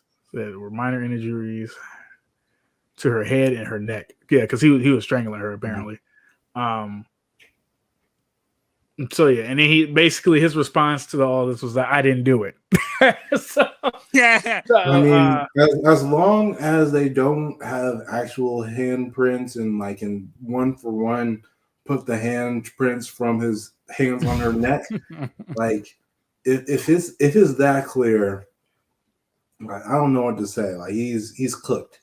Like Oh yeah. you can't be doing stuff like that. So hey, but I don't know. Your movie made $1 billion. You literally can go to a boxing place and like literally knock people out for. You can pay them $1,000 to put them in the hospital. Oh, look at this. This is boxing. upcoming movies. Avengers: The King Dynasty. That's crazy. I didn't realize they had something like. Oh, they did mention this already. They did mention that already. Yeah. Okay. But I mean, I don't know. I'm being, as I said, like this is my first time hearing about this. I'm not sure the full context, but yeah, no, I didn't know he got down like this. I mean, I didn't know that she went to the hospital. Like it seems pretty. If you go to the hospital and like there's literal handprints on your neck and they're literally the size of your hands, I thought like maybe it'll be like some like he said she said type of thing, but this is no he said she said. This is literal like she's in the hospital said, and they're literally like there's handprints with your hands on it said. Oh yeah. yeah. Just that it's being reported by CNN, ABC, New York Times. I mean, I expect this to be an evolving situation, so maybe on the next podcast we can talk more about. Yeah, we'll see what the updates are. I just know that it's gonna be pretty hard to come back from just saying I didn't do it. Where you have somebody's in the hospital with the clear injuries on them. Like I don't know. Oh my, yeah. That's I guess the major thing is yeah, no, that wasn't very cash money of you because I mean, yeah, doing something like this, I mean, I wouldn't want to risk my whole career, just for this small moment because someone made you mad. I mean, man, it's like your whole life can get ruined just off one moment, and yeah, it's like no, you just don't want to risk stuff like that. Disney right now, they literally do not need any of the bad press. Disney hasn't made a movie that was profitable. I mean, I guess there's what was it that one movie with the blue aliens, Avatar? Like they had Avatar, and that made them like $2 billion, but they haven't had a good movie in the last like 2 years. Yeah, and then this is supposed to be their next biggest movie, this Avengers movie. I mean, all Avengers movies are their next money. Big movie, the next big movie for them, I think, is the Marvels. Oh yeah. It was funny. They're not even really like advertising it like that either. That's what I'm saying. Yeah, they're doing massive reshoots because all the last previous Marvel movies haven't been making money, so like they need they're like restructuring right now. They fired the second in command at Marvel. They due to a contract breach, but that's literally they didn't have to fire her for what she did. She didn't even do that big of a thing. Yeah, I mean, do you know any more information on that? Probably not. Me? and the person being fired. Yeah. So the second in command, I forget her name. She's worked directly under Kevin Feige. Like when Kevin Feige is supposed to be promoted, she's supposed to take over Marvel. Okay. Wow. She got fired because of a breach of contract. She was promoting this movie, and it was like a passion project of hers from like a smaller studio, and she like promoted it, and they were just like breach of contract, get out of here. And like they got the HR team, they got the lawyers, they got the CEO on it. Like they literally grabbed all the they grabbed the trifecta on her, and they got her removed. So it was like them basically saying, "Hey, they're probably in the contract. It was like you only work on this or something like." See, you know how contracts. The thing is, like, especially for a small movie that's not going to make any money in the first place, like if they wanted to keep her, they could just ignore it. They could look the other way. In fact, she even said like when they hired her, she talked to them about like the project right? And they said that they were okay with it. But all of a sudden, they fired her for it. So like. They were at least aware that she wanted to do this. You know, like the moment she promotes it, they fire her. Like, it doesn't make any sense. But again, Marvel hasn't been turning out the big dollar since except for Spider-Man No Way Home. They haven't been making as much money as they used to. So I agree. That's why I was saying the Marvels, and then like that movie. And then this movie on screen, this probably gonna be their biggest movies right now, and you already got your main villain doing villainous things out in the real world. You know, what I mean? So it's just like just hopefully things go right. They can still make these movies, make them great, restore the glory days of going out and watching a superhero movie, Avengers movie, essentially. Maybe. Yeah, I doubt it. Maybe I doubt it too because I would say the main thing was with this movie it was supposed to be the whole like the MCU is changing its ways because they've listened to the criticism of Phase 4 and now they're gonna make new movies and make them more serious now. Do a goddamn thing. I swear they did. They literally are just turning movies out they're turning movie out like freaking butter. Yeah, I mean, but. Like that Ant-Man movie was such a factory-made movie. I'm sure you can put it into an AI developer and they can make the same movie. Oh my god, yeah, it was like heavy sludge on this one. Like they literally looked at nothing unique about Ant-Man and made a movie. They looked instead at anything superhero and put it onto a movie. Yeah, that's only something I'm not gonna watch. I'm not gonna lie to you. But it's like people already don't watch Ant-Man movies. Like, this one was. I will say it had a lot of CGI. If you like that. Oh, yeah, the entire movie is CGI. In fact, after the first 5 minutes of the movie. Dang, that's crazy. Yeah, I get it. Yeah. What are the other topics we're supposed to talk about? I know The Last of Us. Yeah, we got The Last of Us because, unfortunately, that's going to be the last of Marvel making movies because of how. I was playing. Yeah, it's like I was thinking of a segue. That's a crazy segue to say Marvel. I was playing, but so Last of Us basically ended. I think like last week. It was a good run. I know that I've seen everything but the last episode. But more importantly, they already teased the second season for it. And the second season is being teased that the arm that's on the poster, and I can bring up the poster now, that is Abby from Last of Us 2. So Last of Us season 2. I looked it up a little bit already. Let me get the image. So for The Last of Us 2. Or not last. So here's the little thing that they teased. Actually, no. It looks like her arm. See if I can find the actual picture. I think there was a better picture that shows it. Either way, that's what they teased on Twitter or something like that. Just a buff arm, most likely buff arms. For The Last of Us, the director already said that he's not going to stick very heavily with the games. Now, okay, so have we all played The Last of Us? Well, I've seen a review. I know a lot first, about it. You know a lot about it. Okay, I will say this as someone who played it, beat it, played it again because I missed all the collectibles. Platinum the game. Even though I will say there's a few things that could be tweaked with the story, and two, I would want them to still stick to what 2 had. If they can execute it better. Like I will say the show executed things a little bit better than the video game. And I know there's controversy on even that. So like episode 3, go ahead. What you were about to say? Oh no, I was about to say, I hate to say I'm kind of on the other side with that one. Yeah, I'm on the other side completely too. Whereas Good. We need conflict.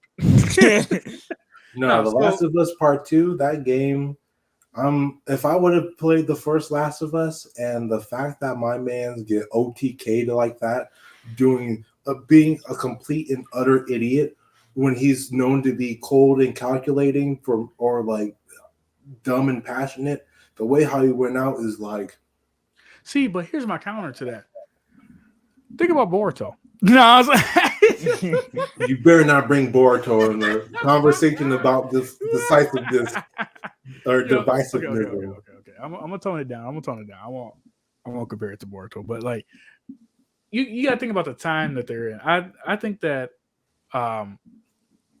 the time that it was going on where they basically were just basically living life, right? Whereas like they was kind of living in peace. There was no zombies that much. They were doing their runs, going out there doing stuff. Everybody was basically living comfortable, peaceful. It was very peaceful utopia essentially. And then these foreigners come in and basically not ruin everything, but ruin a certain bond that was there. And I can say that I kind of like that plot. Now, the only thing I would say that I didn't like too much about is how Joel died in Last of Us 2. Because I do think that was just like, it was kind of just like, oh, you said you're who? What? Oh, you're the person we were looking for. Kill. And I will say that was kind of crazy, but everything after that, I like the storytelling for that. I do like the storytelling for that. So all I have to say is that if I got done murdering like 50 people in one session, highly named people, highly respected people, I would change my name, change my hairstyle, change my beard, because my name is now Steve, and Joel died on that day. I agree with that. I was like, this man just openly telling people his name. I don't know, bro. You're going to have to do some research, find me and kill me, because he killed everyone in that place. Yo, hey, watching that on TV though, like in the show, that was crazy too. It was funny. Like, he Anakin Skywalker them. He killed the men, the women, the children too. Like, my man went on a rampage, and then the fact that he's going to be like, my name's Joel, his name's Nick. I was the person who shot up that one place, by the way. That one time, I shot a couple places, to be honest with you. Yo, I've robbed a few places of all this food in point blank range at gunpoint. I might be the reason why some people starved out. He like, what? Y'all acting like y'all saw a ghost or something. Boom, shotgun to the kneecaps. I'm like, bro.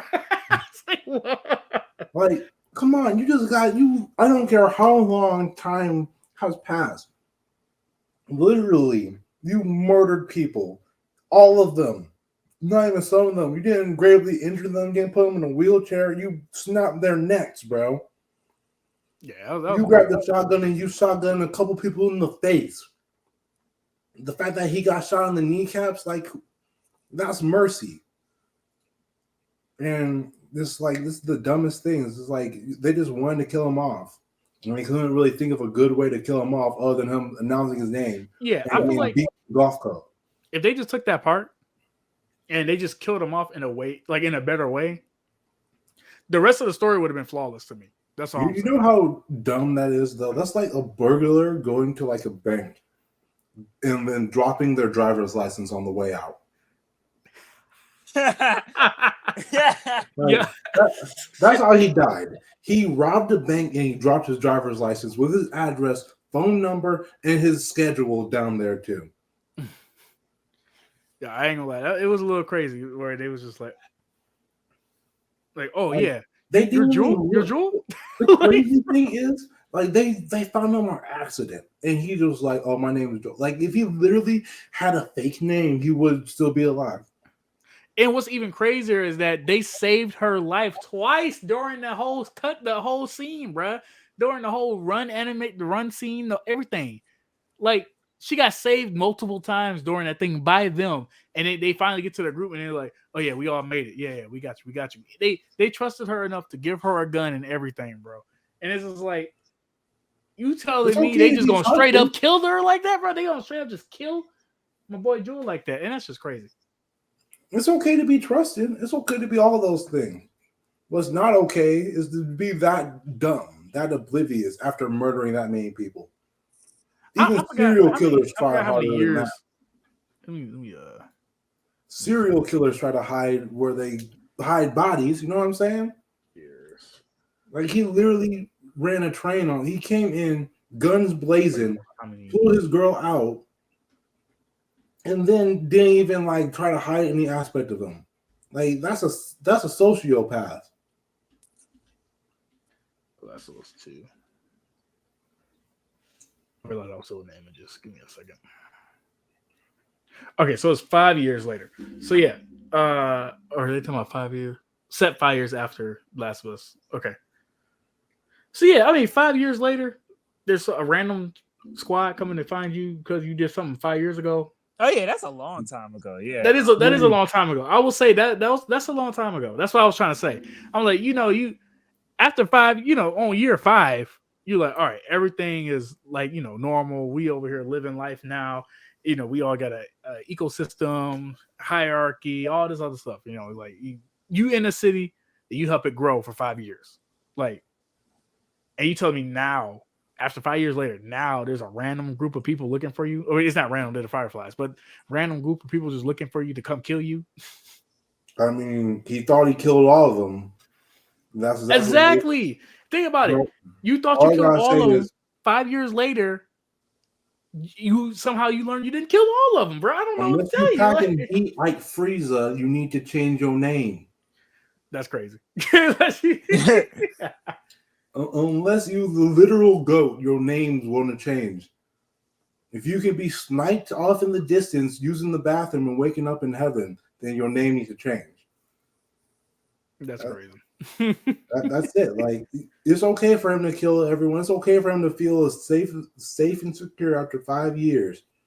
All I'm saying is, judging by the way how his daughter died 10 years ago, and that he was still suffering through the pain of losing a daughter enough to kill everyone in the place, you should know that time not going to do nothing, especially when no one got nothing to distract themselves with.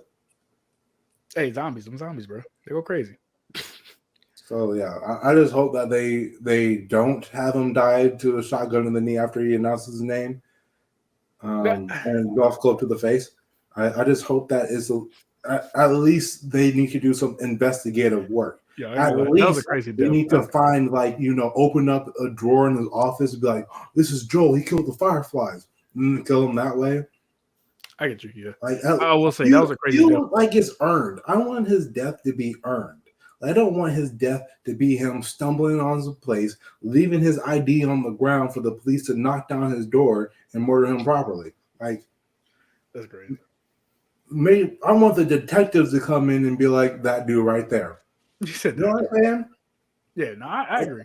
I feel like his death was a little reaching. I ain't gonna lie. So, and I never even played The Last of Us. If that was my boy, which I would uninstall the game at that moment.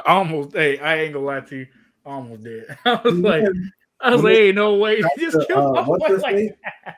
When they swapped to the other girl's point of view, I would have turned the game off on that one. I would uninstall the game. Yeah. Yo, there was two moments. The first moment, maybe I could have played through. The second moment, when they swapped me to the girl, first of all, I would have came into that fight. Everyone else, I would be like, "Oh, this girl about to get cooked. I'm about to go in, guns blazing," and they swap you to her. And, oh, this is her friend. that's what I'm saying. Like, I'm like, I don't care. They swap you to Abby, and I'm like, oh my gosh, I no was way. like, I don't care about her. In fact, I'm going to jump off this cliff so Abby can't kill Joel. When it got to that scene in the game where it was Ellie versus Abby in the little theater or whatever, or the concert hall, bro, I was sitting there like, dang, Ellie doing everything correct, bro. The way how she moving is just not Abby. Like, you know what I'm saying? She's setting up traps.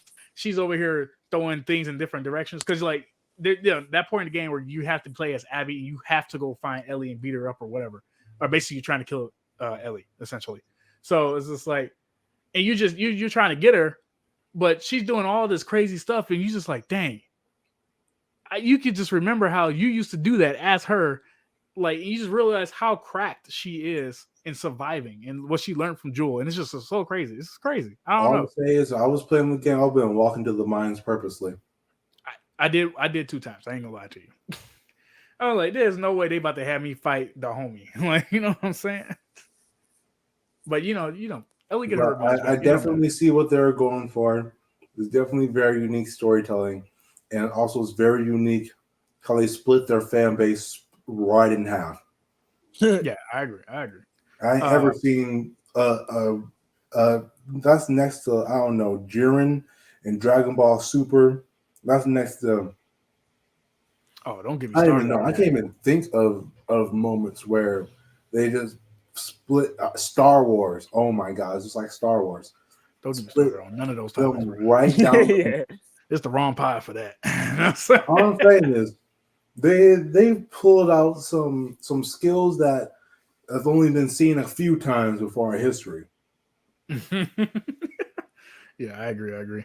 But I know y'all didn't really watch the show, but just from what y'all heard and what y'all can come up with, I don't know what you think about the show. Let's go with that. From what I heard about the show, especially from my friends and stuff, it's a good show.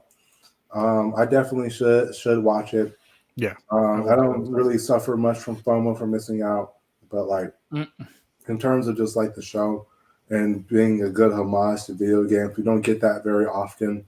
And when we do get a good one, we definitely should support it. Should celebrate it. Should support it, even if it's The Last of Us and they really botched it on the second game. I said, see, Fables. Right. So, okay. This is going to be a weird take, and this might go into weird directions, but I'll say this. So, for starters, did the show stick the landing? It did stick the landing. Now, it was a shaky landing, but it stick the landing. And what I mean by that is, so a lot of people give praise to the show for being good, and fair enough. Yeah, I mean, I ain't gonna lie, it was good. I mean, but it was good. It was good.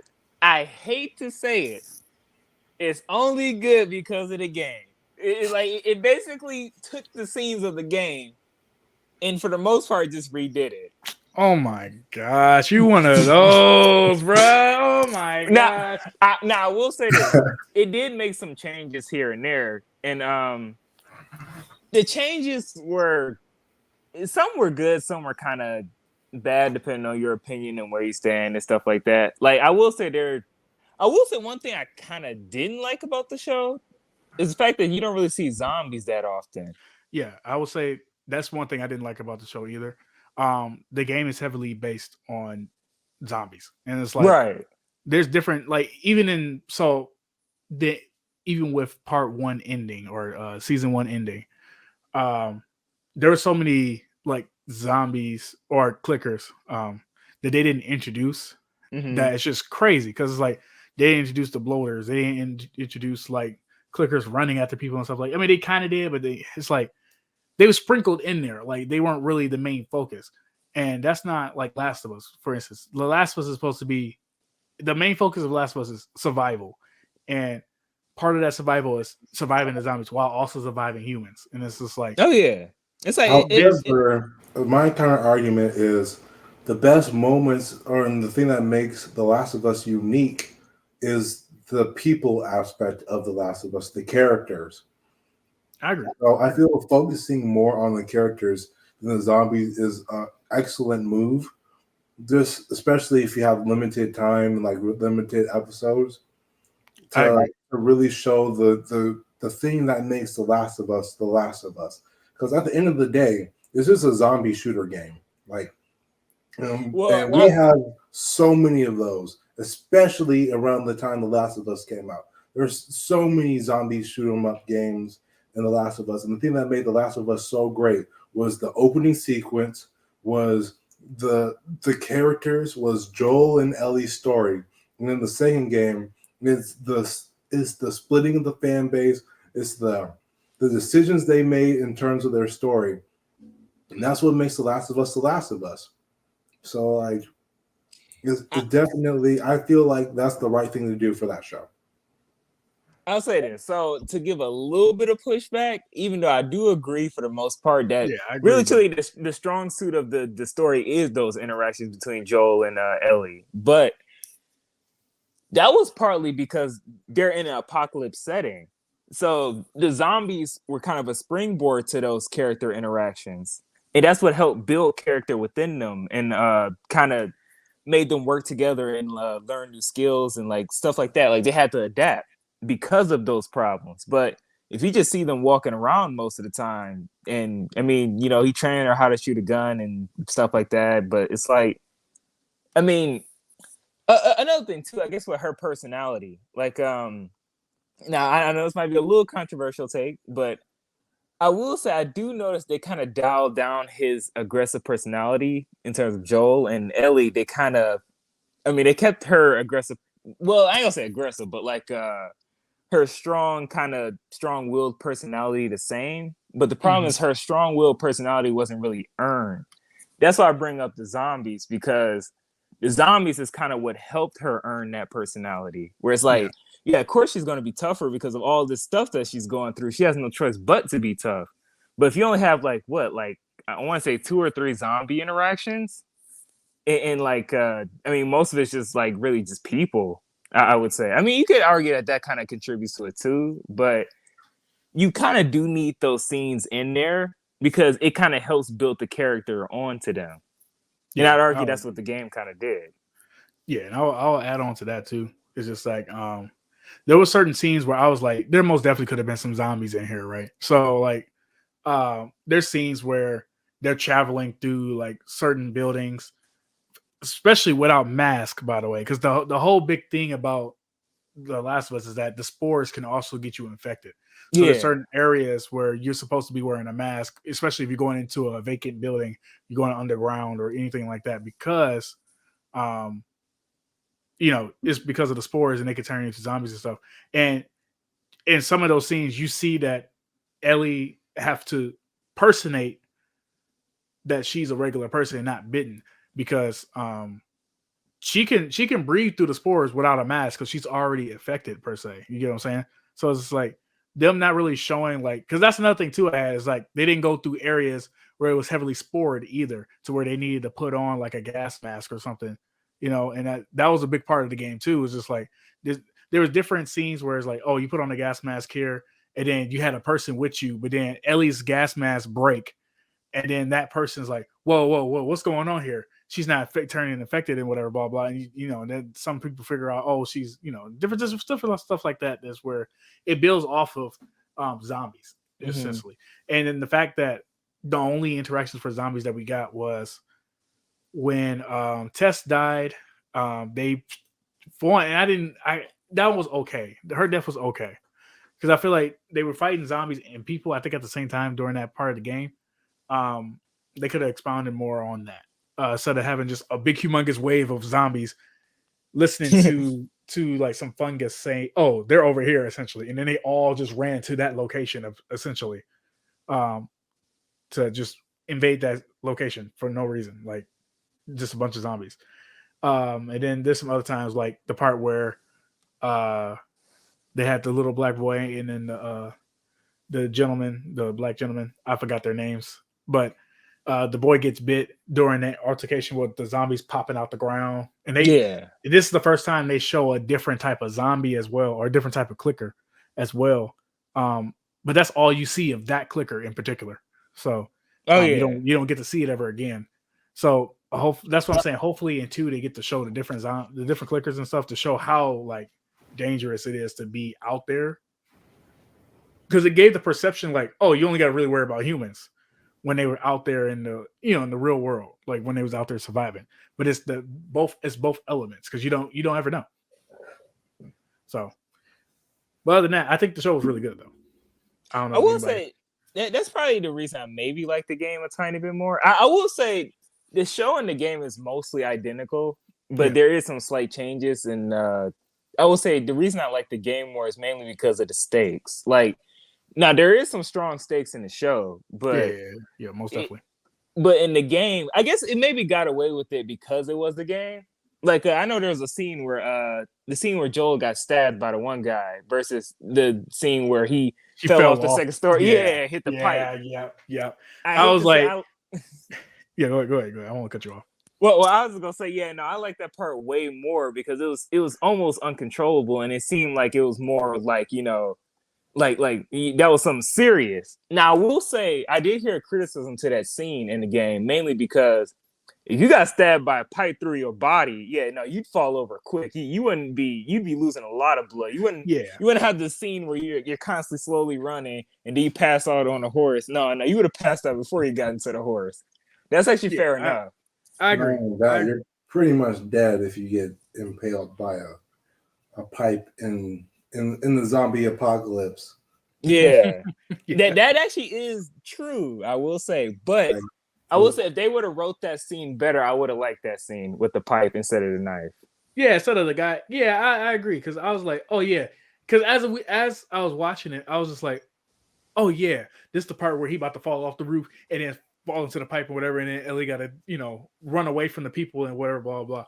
And then he makes it outside, and I'm like, wait a minute. And then he just started getting into a tussle with this random guy, and the random guy stabs him, and he shoots the guy and whatever. And I'm like, dang, well. Well, another thing too, I guess a quick thing is, I guess mainly just with world building. The reason why I like that better is because even though it is a little bit more impractical, at the same time, it shows that it's not just the people that they're fighting. It's not even just the zombies that they're fighting. They're just fighting the environment. They're just fighting just things going wrong, and that they have to find ways to adapt or find ways to get over it. Like he couldn't control that. It just happened.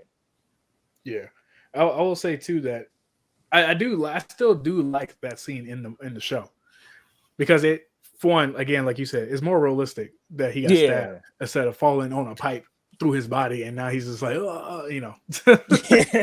But and then on top of that, the guy that he killed, so a few episodes later, the group that's in the game, they come trying to find those people because they essentially killed their homie, and they're like, all right, well, we got to go try to capture these people and basically see if we could talk to them or kill them and get our revenge or whatever, blah blah.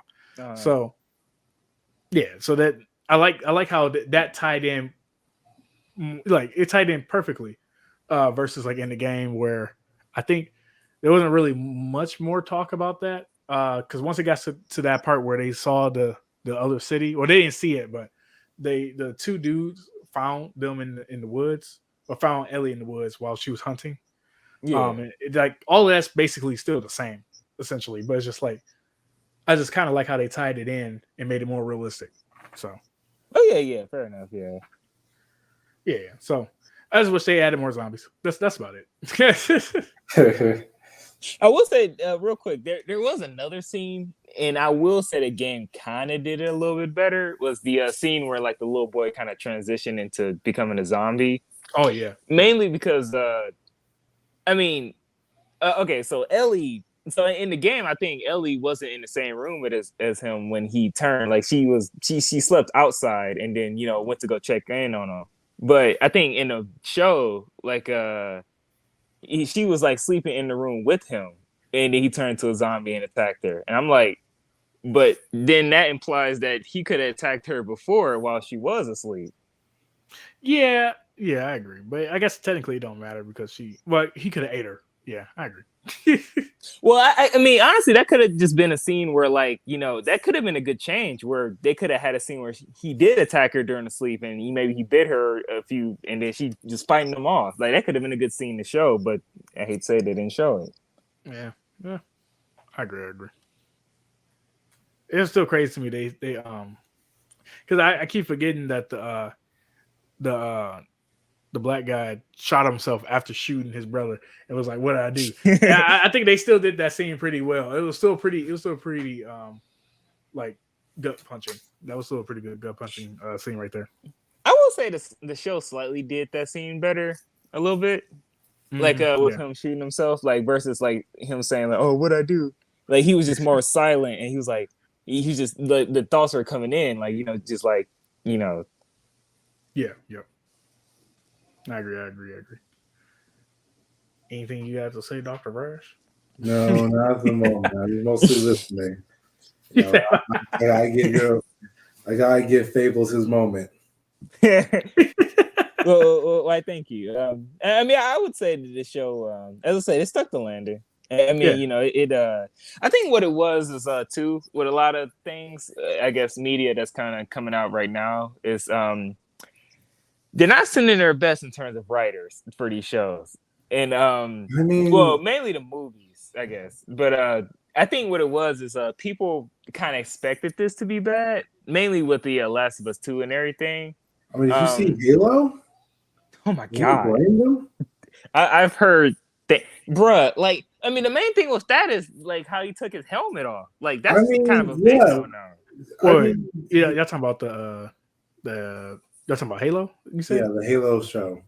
Well, I haven't seen it, but okay. I haven't seen it either. But like, I've heard a lot of stories, and like the one thing about Master Chief, I've never played a Halo game before. I have played Halo before, but I never played like intensely. And like the one thing that I know about Master Chief is he never takes helmet on 24/7. Yeah, he's a Mandalorian about his helmet. Yeah, and this show, he's out here. They call him Master Cheeks because how often he be out of his suit naked. That's crazy. Like, I ain't ever like when I think of Master Chief, I think of the suit. I don't think of the guy. Like it's like Doom Guy. You look at Doom Guy, and like if there's a Doom TV show, and Doom Guy literally isn't shooting something every episode. Which, by the way, in the Halo show, there was a lot of Halo politics going on. Oh my god! Not that much space travel. That's crazy. I mean, I guess there's a little bit of politics in Halo, right? But I get there's politics in Halo, but like, come on, this is Halo. No, I get it. Yeah, it's like universal. It's not like something specific where it's like you can kind of cross-reference it to like reality or it's not too on the nose. Amazing example is like freaking Star Wars and the Phantom Menace through like the third movie, the first movie to the third movie. How they talk about space taxes in the first movie, and it's just like, yeah, space taxes probably does exist in the Star Wars universe, and yeah, realistically speaking, like that'll probably be a big point of contention. But who cares? we are not here for the space taxes. I am not here for that. I'm here to watch some lightsaber combat, some war scenes, some lasers whizzing by my face. That's what I want to be here for. I'm not here for space taxes. Like, and are you here for space taxes? Like, I understand that it's super important, but like, who cares? Yeah, I agree.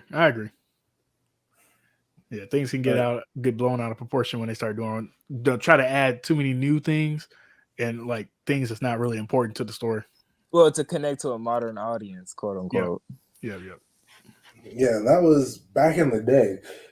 So like, I mean, now Star Wars has their own issues, but that's just a great example of who freaking cares. And crazy. But in terms of just like shows, I'm glad The Last of Us is doing well. Like the Assassin's Creed movie, like that did pretty good, even though I heard that the movie was okay at best. Yeah, I didn't see that movie. I'm probably going to watch it. I just reminded myself it existed. There's a new one, or are you talking about the one that was made like a couple years back or so? Yeah, the one that was made like 2018, 2017. Oh, okay. Yeah, I didn't see it. I didn't see either. Don't worry. Yeah, I don't know anybody who actually have seen that movie. If I'm being honest with you. I'm thinking about it. Yeah, I forgot that came out. Yeah, Yeah, I mean, I remember people saying good things about it. Okay. That's about it. That's about it. But yeah, it's just last thing. Oh, last thing about this, and then we can move on or end or whatever. I will say that there was a lot of controversy on episode 3 as well. Episode 3 is the episode with the basically, I think his name was Frank. He was the gay dude, in the game, but he was by himself in the game and whatnot. They changed a lot in that episode, but here's the thing: a lot of people don't really like it like that, but me, I enjoyed that episode. I think that's literally the show's strongest episode. That's literally the show's best episode to me. And because here's what I think. Here's why I'm saying this.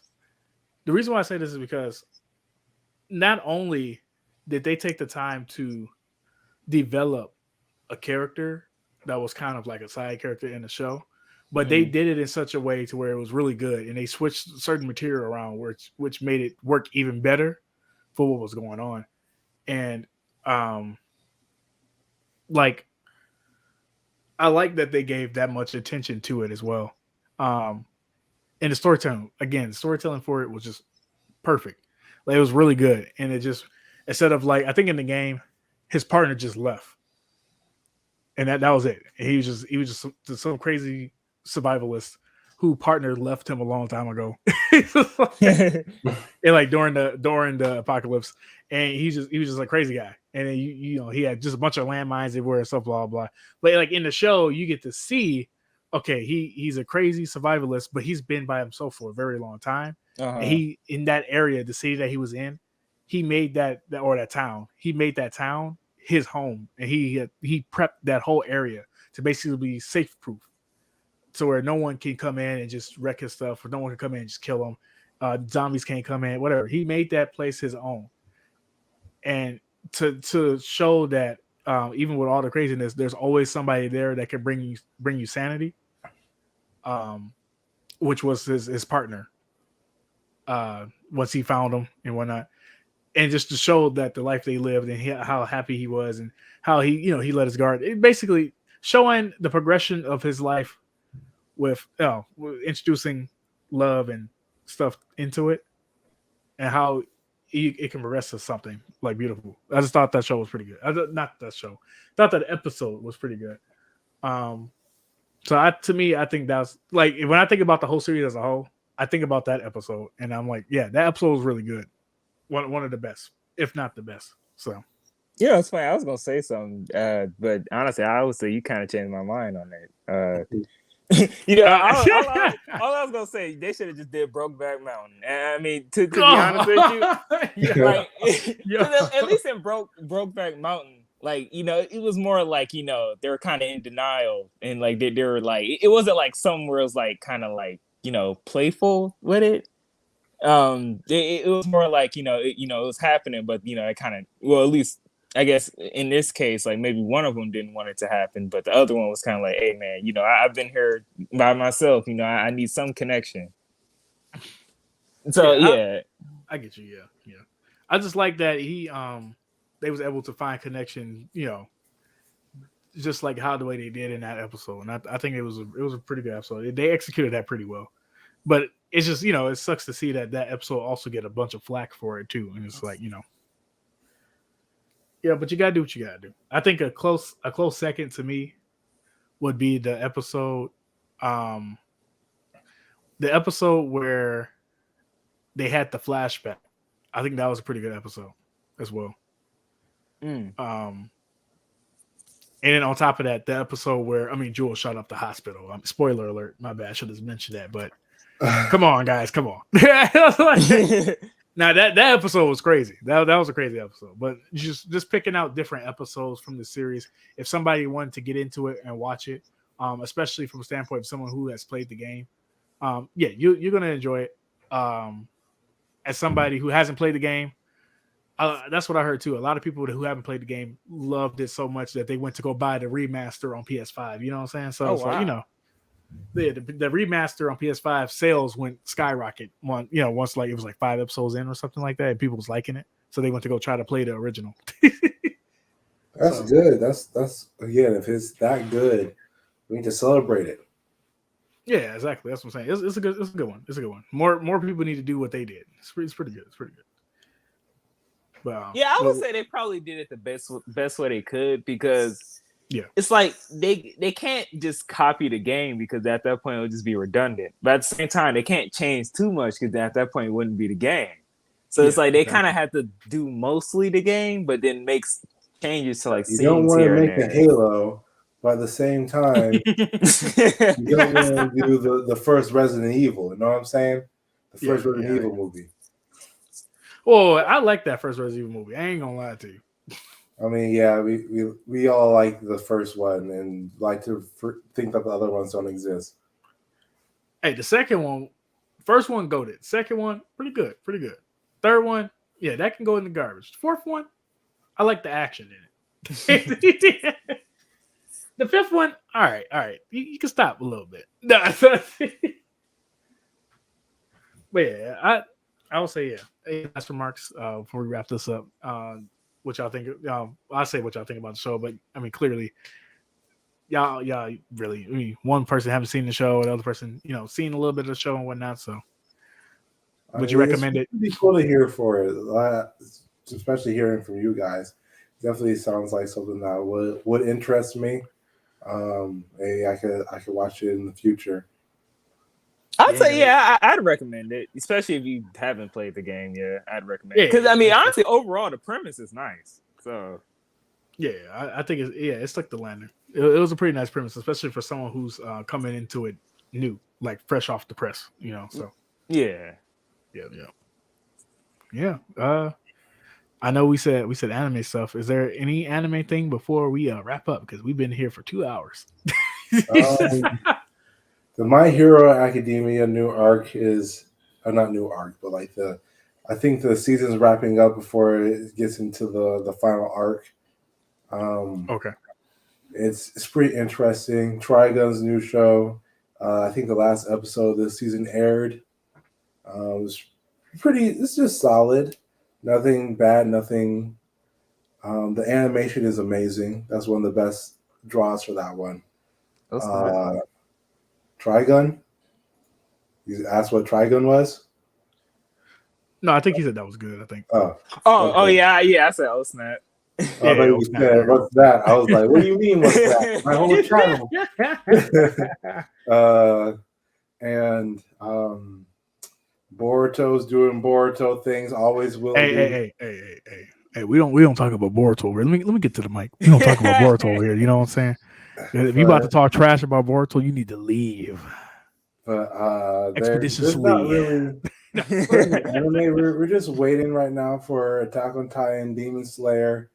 That's pretty much it. There's not any massive news at the moment that I think we should be aware of.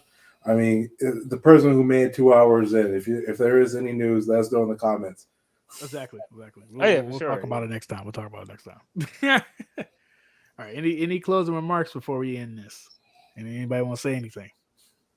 I guess if you want to do maybe I guess I don't know if you want to do the or maybe next time. Never mind. Yeah, next time. I would say we could probably do outros, I guess, if you want. I mean, I can make up an outro on the spot. Guys, thank you for coming by for the podcast. If you want to see more, you can like, comment, subscribe, or you can hop over to my channel for some Yu-Gi-Oh stuff or some single player gameplay.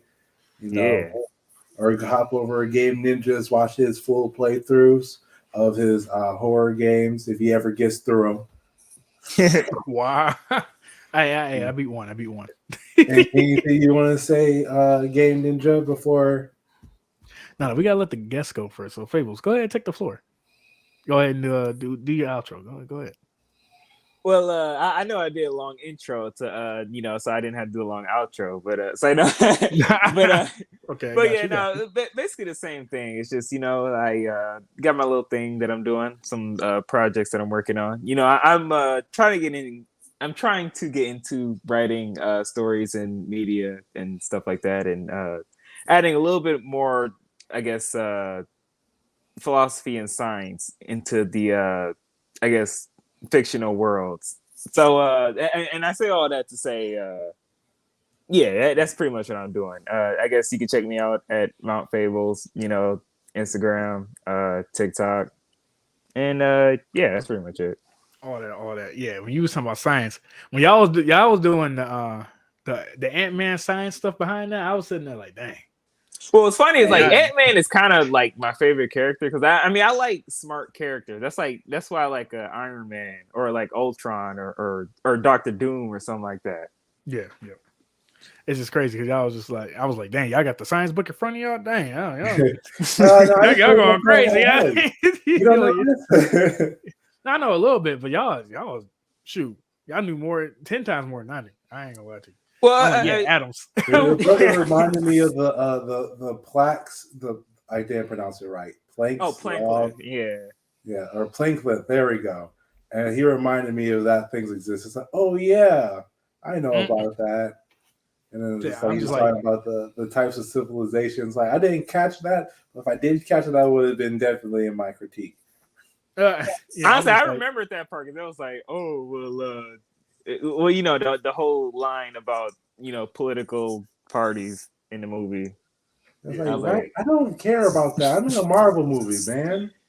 It's like when people are like, "Oh, this is a little bit more, political stuff in there nowadays." This is my gender. Like this is my political affiliation. Like, who? I don't care about that. I'm not here for that. I'm here to watch freaking Spider-Man punch some people in the face. Like, sure, the X-Men is an analogy to the black people's condition in the 60s, but like at the same time, you don't have to look at it that deep. You can look at surface level and look at Magneto trying to fight for his brothers. Like, but have you considered this? The modern audience, though. Of course, I forgot to consider the modern audience. Now you must slap things in their face for them to understand things. That's crazy. But yeah, let's go ahead and wrap this up. Thank you guys for watching. Like I said, like, comment, subscribe. Go follow these boys and the different things. All the information will be in the description. Also, at the beginning, when they're saying the intros, I'll pop up some stuff so you can see their different pages and whatnot. Most definitely subscribe. Come back for more. Hopefully next Sunday we'll have something ready for you guys. I think this video might go out on Wednesday most likely because we're just horrible at timing. We gotta have this out by like Tuesday at the latest. Oh, okay, Monday. I'll try to get it out tomorrow. I mean, you don't have to edit that much. You need to get. Do you have a 2-hour game? End it. I did. I ended everything. I'm gonna make sure this gets out either Monday or Tuesday. But yeah, still says we're live. Yeah, exactly. But everyone have a good night. Yeah, go team. Yeah, later.